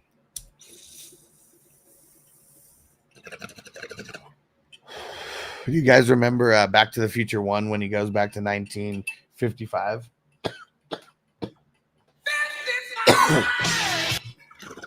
And he goes in to the restaurant at the diner, and he's like, let me get a Pepsi free.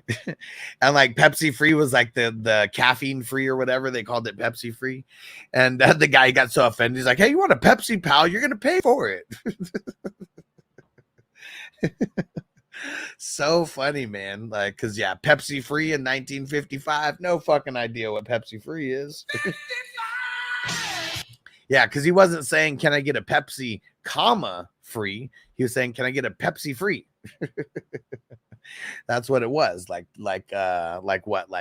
zero Coke, right? Same shit. But in 1955, when it was all real sugar and all that, before they started getting all hella processed, you didn't need the fucking Pepsi free. It was actually like probably still really good back then. JJ, 1 RB, 1 flex. Who would you start out of? Ramondre, Josh Jacobs, Garrett Wilson, Juwan Man James, Jaden Reed. Bad. A lot of bad matchups here. I feel like I would go Josh Jacobs. And I feel like I'm leaning Juwan Man Jennings over Garrett Wilson slightly. Juwan Man Jennings seems like the best matchup out of everybody. Garrett Wilson's got a really tough matchup this week, so it kind of sucks. Flash said A-Chain Mostert for Connor Benson. Just got offered standard scoring. I feel like Connor has more upside in scoring. I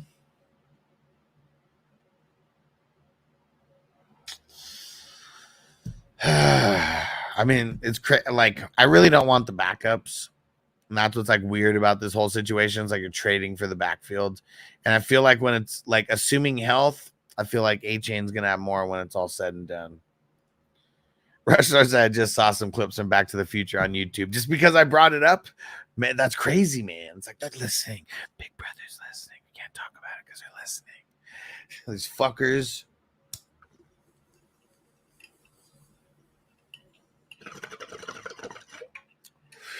Got to be careful talking about Back to the Future.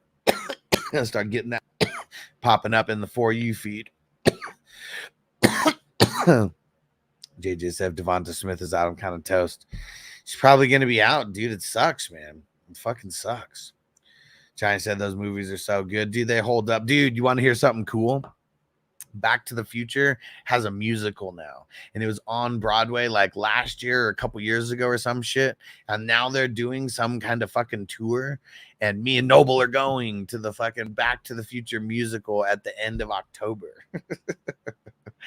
Super excited about it, man. Like I've only seen like little bits and clips on like the trailer, but I feel like it's gonna hit all my nostalgic notes. And like Vanessa's super excited because she's wanted to get Noble into you know, just get him seeing like, you know, cultured stuff like like musicals or plays or like things like that. Like I definitely wasn't cultured that way, so this is gonna be cool. And it's just me and him going. It's just me and Noble. And Vanessa's like, man, I wish we could go. I wish we could, because she's got the baby, and like it's gonna be, maybe 2 hours without the baby. Like probably not, not even one yet, and kids are spoiled too, but they deserve to be. And so yeah, it's just me and Noble gonna go. So it's gonna be very interesting. We'll make a little day out of it. It's on a Thursday at like 2:00. So that's like the best thing about it. So, maybe I miss a little bit of Thursday night football or whatever, but yeah, it's gonna be good. It's gonna be good. And and stranger, the word you really need to avoid is, I'll avoid it right now. Yeah, we got to be careful.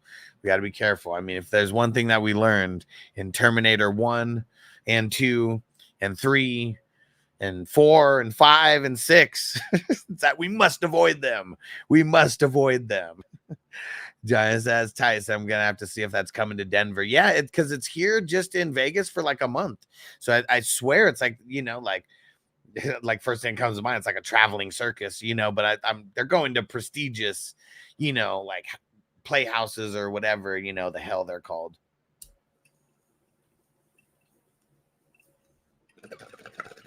But pretty fucking cool, man. And Ruster said, what? You really get harassed for mentioning movies. Sorry, man. I mean, it's crazy.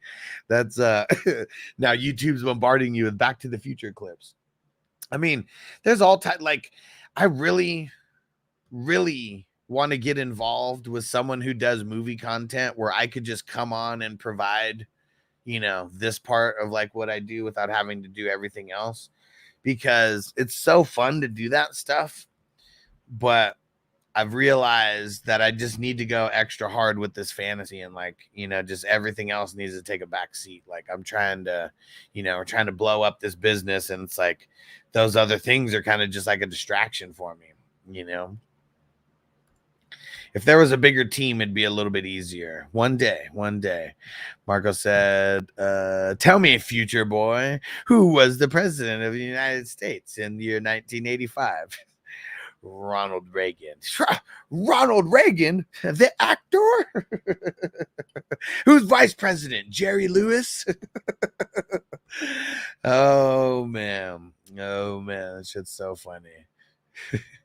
Russell, they had a Back to the Future in the can, but they were not happy with it. Oh yeah, for sure. I know all the Back to the Future lore, and all that. It's like, do you know that well, I mean, I know you do, but like, yeah, do you guys know the opening scene where you don't see his face or anything? Like that wasn't even Michael J. Fox. How are you so bad that they film for like a month or 2 months with you? And you're so bad that they're like, you know what? We're going to scrap everything that we fucking did with you, and we're replacing your ass.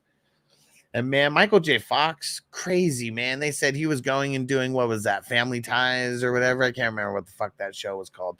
He was going and doing that during the day, and then he would go film fucking Back to the Future like at night. That's why there were so many like night things that like happened, because they legit were like filming it in the middle of the fucking night. And he would only get sleep in like, he said like on the way. They said he had one of those, that he got brought around, like drove around in fucking one of those station wagons, and like one of the ones where it was like the whole back was like literally could be as big as a bed, and they said he would be sleeping like back there for like an hour and a half, 2 hours or whatever, while they're in traffic and shit getting to the shoot. Like that's just probably illegal. Like now they probably wouldn't let anybody here fucking do it. And Johnny said it's here in January, but dang, these tickets are expensive. How much are you seeing? I bought the $75 tickets. We couldn't get the $50. There was $50 tickets, but all those ones were sold out. And Vanessa's like, just do it. And so I did it. It's going to be a really good experience. So paying an extra $50, or maybe not even an extra $50. It's probably an extra 20 like per ticket, but kind of expensive. Oh shit, lowest available is $235. Jesus. It's because it's Vegas, man. Like I wonder how many shows are they doing? Because Vegas, they're doing it for a month. That's probably why the tickets are so cheap compared to that. because they're doing it for a month and they're probably going to sell out all these shows when it's all said and done. That's fucking crazy, man. That's why Vegas is one of the dopest places to live, man. Fuck. Frizzil. What up, homie? What up, Frizzil? Podson says top 5 movies. Man, see, I don't even know, man. Like there is no top 5 movies for me. There's movie debates. There's, you know, comedies. There's comedies, there's action movies, there's stoner movies, there's like movies from the 90s that are really bad, but we like them because they're like so nostalgic. You know, so I'll probably never say a Mount Rushmore of like movies. Cause like even you saying that, my brain is just like trying to process like how many movies I want to say are like the best. And it's like, it's crazy, man. Like you see me do that, I'm gonna be like Ashton Kutcher in The Butterfly Effect, so where he starts fucking tripping. Said he did Teen Wolf at the same time. Fuck, man, like that guy, man. Michael J. Fox, he's the man. You know that originally it was supposed to be Ralph Macchio. Ralph Macchio, supposed to be the Karate Kid. Could you imagine that being Ralph Macchio and getting the choice to pick between Back to the Future and the Karate Kid? And he chose the Karate Kid. And I bet for the longest time that that Back to the Future looked like the winner. And now, especially because of Cobra Kai and shit, like he chose right. He chose right. He really did. He really did. And South Conspiracy Theory. You secretly have infinite shares of Rashid Rice, but you have some type of deal with the devil voodoo thing going on where you can't acknowledge him or he falls apart. Blink twice if so. He's not going to finish as a top 12 wide receiver, okay? He's not going to finish. This is Rashid Rice. Not going to finish as a top 12 wide receiver. Okay. January 22nd through February 9th. Okay, I mean, so that's like 2 weeks worth of shows. I guess almost 3 weeks worth of shows. I don't know. I wonder why. Maybe the venue that they got was just way more expensive there or something. Like, you know, there's always some kind of reason.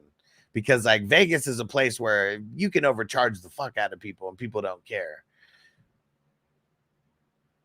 Pod Sunset has his classy as fuck going to the opera. It's not an opera, bro. It's a musical, okay? And Margot said Eric Stoltz wasn't bad. He just didn't fit the role. Michael J. Fox was always the first choice. Yeah, but he couldn't do it though because of family ties. Like it took all these other things and them giving extra paper to him to make him happen. It's like, man, and stars aligned because at a certain time, like when it all started, he said he wasn't able to like do it. And then over time, they broke and they said, all right, you could do it, but you got to be here for shoot times. He was there. He was there. And Frizzil said Mount Rushmore horror films. So horror is not my bag, baby. You know, it's really not. I would go very chalky with horror. Nightmare on Elm Street. You know, Freddy would be there because really it's like, for me, it's like the horror characters. How about that? Like that would be like the Mount Rushmore. And so Freddy for sure is up there on the Mount Rushmore of horror films. Who would the other three be? Because that's like really tough. And I really feel like because of Freddy versus Jason, I love that movie, man. Like that movie came out when I was like 14 years old. And I remember seeing it in the movie theaters. Man, that's what like got, because nobody really got me into any kind of movies when I was younger. It was me kind of discovering things and friends and word of mouth and shit like that. Dems, throw it in. We're talking about movies, but it's because I've been going for like 3.5 hours already. Got to keep talking about random shit. So I'm gonna say Freddy and Jason. We'll put them on there. And I'm okay. I don't like Michael Myers too much, but the reason why I like Michael Myers, this motherfucker is the only one who will actually hop in a car and fucking chase you down. So I'll throw Michael Myers like on there. And like I said, it's very chalky. It's very chalky. And then you know what? I like Chucky too much to leave him off of there. So my horror would be very, very chalky. It would be Freddy, it would be Jason, it'd be Michael Myers, and it'd be Chucky. Those would be my horror guys. And Ryan said start 3, bench 1. Tyreek, Garrett Wilson, Jameson, T. Higgins. As of now, Tyreek sucks. I'll see you later in the week. I'll be here all week. And Brandon said, "Was good, bro. You think I could start George Pickens or Carson Steele this week? Steele's a killer matchup. Yeah, that's probably where I'd go with Steele. I mean, it's not like the George Pickens isn't bad, and like it's really like the upside. Is the upside really going to be there? Like, I'm not really sure. So, I mean, but Carson Steele's also the upside's not there. So, yeah, I am going Carson Steele. They actually started filming Back to the Future with Eric Stoltz and hired him after a month. Yep. Okay, Johnny said the theater it's at is small and bougie. Okay, that's exactly why. The theater that it's at in Vegas is fucking big. Is really big. Because, like, yeah, they had $55 tickets. All those just sold out already. So like the next cheapest was $75. And even now that you're telling me like the cheapest for you to go see it is $235, it makes me feel really good about only paying $75. Sorry that it'd be so much for you. Fucking sucks, man. Bougie motherfuckers. Like, it's almost cheaper for you to fly from Denver to Vegas and get one of and watch the show and then just get back on a flight and go back. I bet all of that would be cheaper. I bet all of that would be cheaper. I guess it would be Ubers and other things, you know, that would make it more. Lipsy said, who would you start at a Garrett Wilson, Higgins, Jameson? As of right now, I'm going to say Higgins, but my answer could change. Garrett Wilson, horrible matchup. Jameson Williams, horrible matchup. The Seahawks are giving up like the first or second least points to wide receivers right now. Papa J said, Back to the Future is my shit. He said, dance, run, dance. Hey, take a gander at them moccasins. What kind of skins is them? Harder. He said, or woman smashed into the building in the second. In the skateboard scene, she said no, because the pre-trial sandbags fell. What? The producer said he'd find someone else. What? And then George McFly not coming back. There was problems with him, right? He didn't come back for the second one. Dems thrown in. He said Devonta Smith. With no Devonta Smith this week, Chase Brown, Dowdle, Michael Wilson, Coleman, Dubs, Quentin Johnson, Mostert. Drop one and start one. Oh, fuck. Why do you have to drop one? I'll probably drop Mostert. Nah, I'm probably dropping Michael Wilson. And then who would I start though out of all those?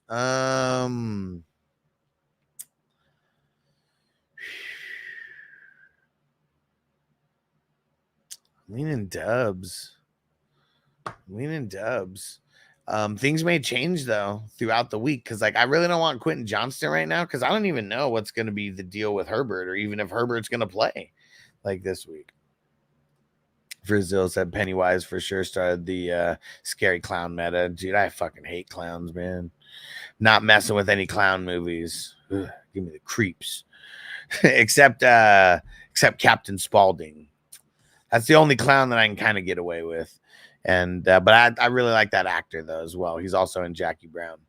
And Augusto said my RBs are Hall, ETN, Ford, London, Rice Neighbors, Godwin. I don't want ETN, and the team wants him as A-Chain, Garrett Wilson, and Kyren. So,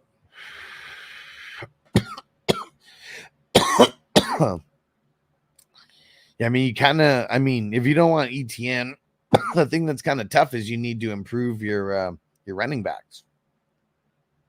Could you just trade ETN for A-Chain or Kyren straight up? Like, would you be cool with one of them, just a 1-for-1?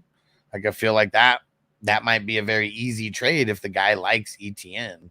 Because it all depends, man. I hate when, like, someone wants one person and, like, you could upgrade for someone in your mind, but then it's like the other person's like, yeah, but then let's throw in, like, these 2 players on your side, like, these 3 players on my side, yada, yada. I hate that shit. So maybe a 1-for-1. be bad. I feel like that's what I'd recommend if you're really just trying to get rid of ETN. Like, I don't know why you're trying to get rid of ETN, but it seems like you need to get a running back, like even with ETN there. Corey, what up? Starting Wandale tonight. Please play for me. Come on, man. Here we go. Hold on. I don't have any praying things. I'm sure we can find something. Sure we can find a drop. Let us pray. Sure we could find something like that. Brendan, what up? Just traded a Rich, Ken Walker, and a future first for Burrow and Bijan. Chef's kiss. Chef's kiss. I like it. Sucks getting rid of the first, but to get Burrow and Bijan and get rid of A. Richardson. And, you know, I think everybody would rather have Bijan than Ken Walker, even though Bijan's, you know, first couple games have kind of been really whack. Lipsy said I got McLaurin as well, but he's for my flex. Okay. Who did I say? Higgins, right? Yeah, Higgins as of now.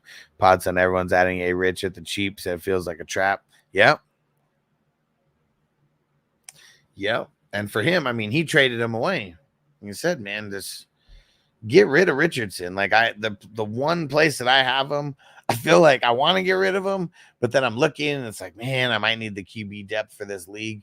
So because he gets the rush, like maybe he'll keep a high floor, but it's like, man, that's the only reason I'm keeping him around is just out of scarcity at QB. But man, I want to sell him.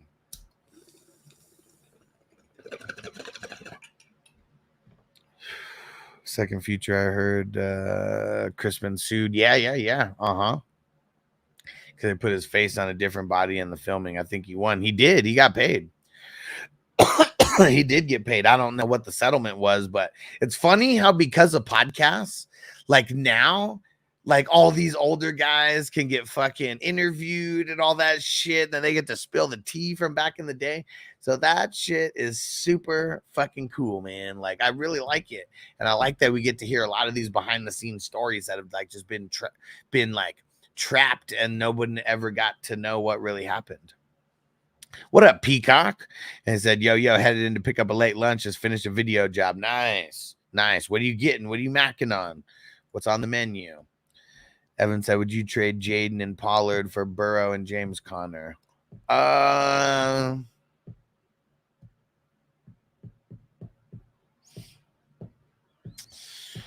Probably. I think I would. Yeah. I would do it. Because I feel like I want Burrow more than Jaden.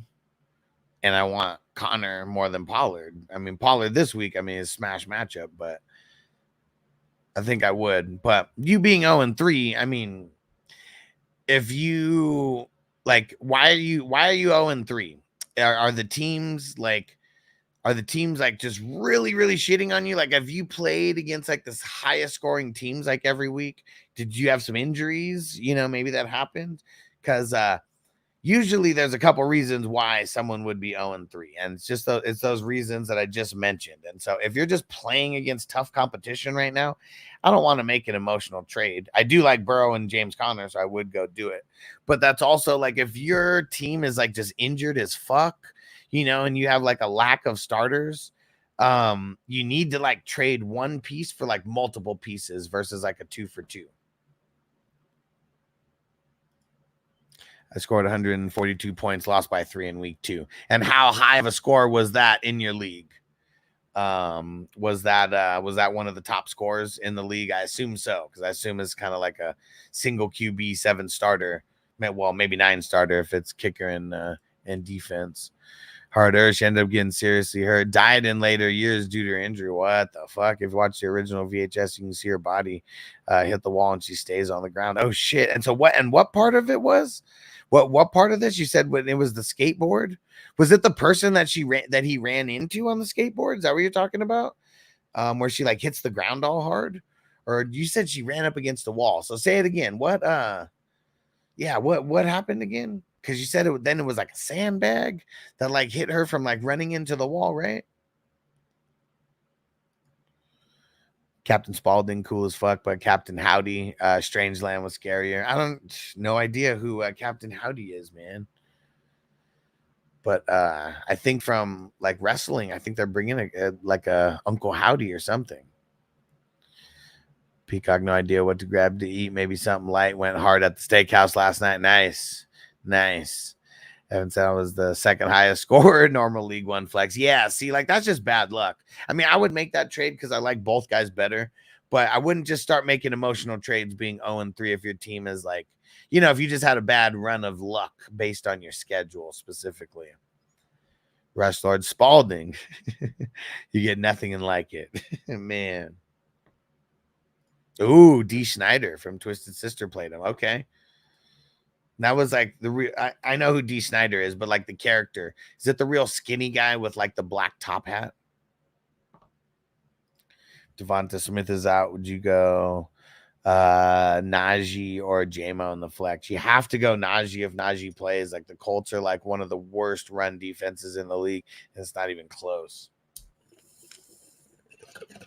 And specifically, Jameson going up against the Seahawks. Seahawks are giving up like the first or second least amount of points to the wide receivers. So on like from that standpoint, like as well, it is just a lot better to be playing Jameson or to not be playing Jameson.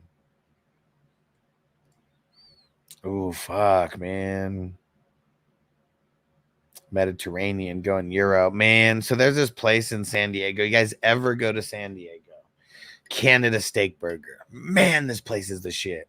Like it's only some of the food that makes me want to go back, but it's probably just super nostalgic, like to me as well, because like I'm sure now a lot of things have changed with their portions and everything. This is one of those OG places.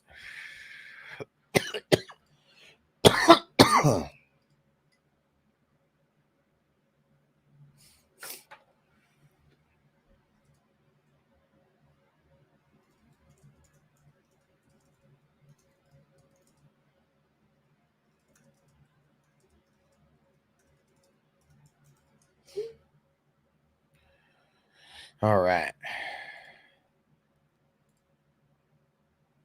No way. Abraham, you know about Canada Steak Burger, bro? That's like my joint, man. Before they had the Chula Vista one, it's the son of the guy who like opened the Chula Vista one, bro. That place is so nostalgic for me. Like I put so many people onto that place. It's so good, man. And I mean, like I said, this is years ago. So who knows like how it fucking is now. Caddyshack, okay. No, I remember Caddyshack. I got Caddyshack in the DVD collection.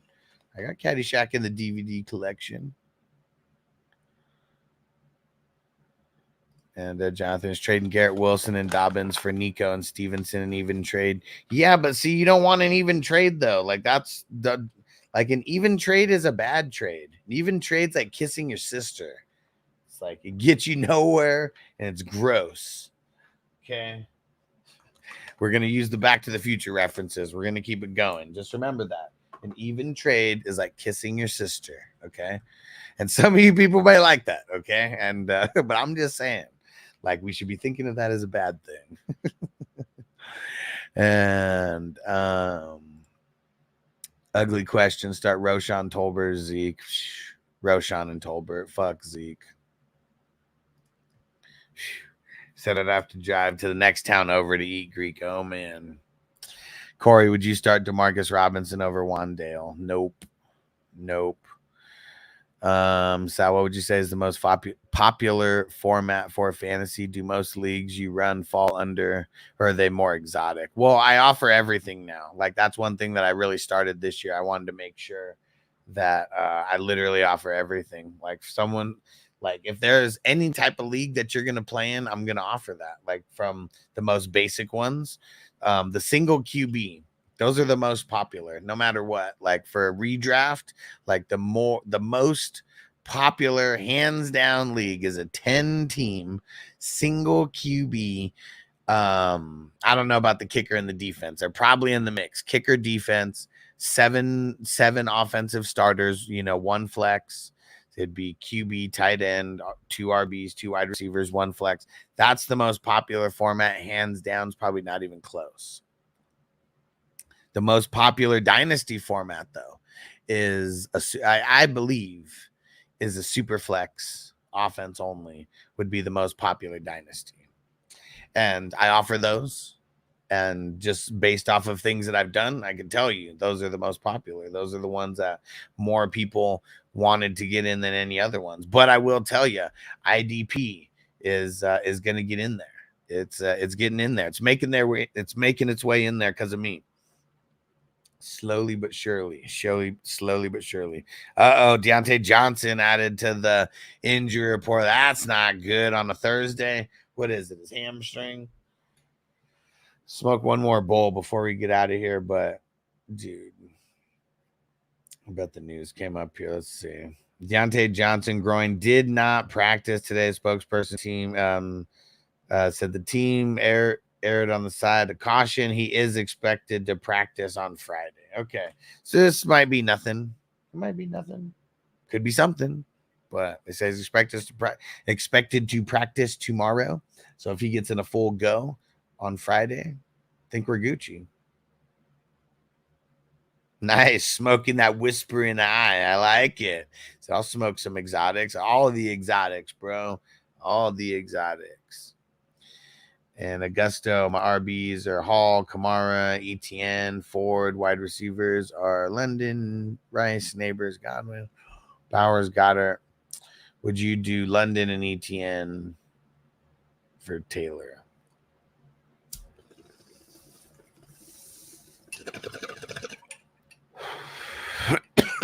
No. I'd hold. Yeah. Groin. Mondo, what up, bro? Said going to a meeting right now. Taking a toke. Let's toke it up, bro. Let's toke it up. Perfect time. About to start a little puff give in this motherfucker. Let's get it. Let's get it. Man, been rocking for 4 hours. Appreciate you guys. Let me see. And I know Toker1J, you the man, throwing in a couple super chats throughout the show. Rush Lord throwing in a super chat throughout the show.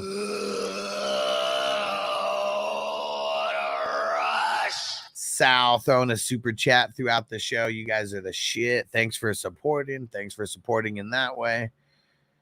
And no idea why I made a call. I don't know, man. Maybe like I feel like tears is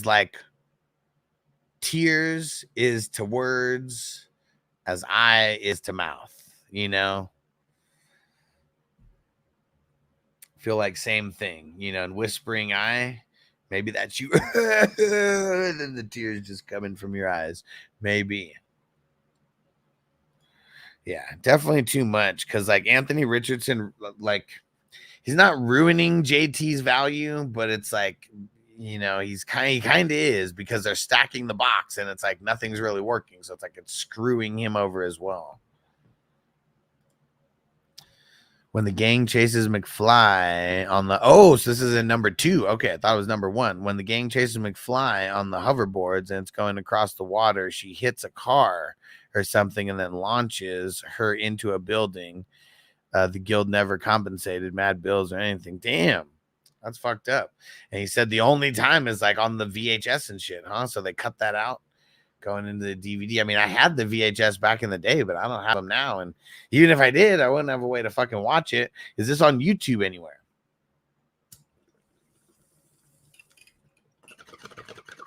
This is on YouTube anywhere.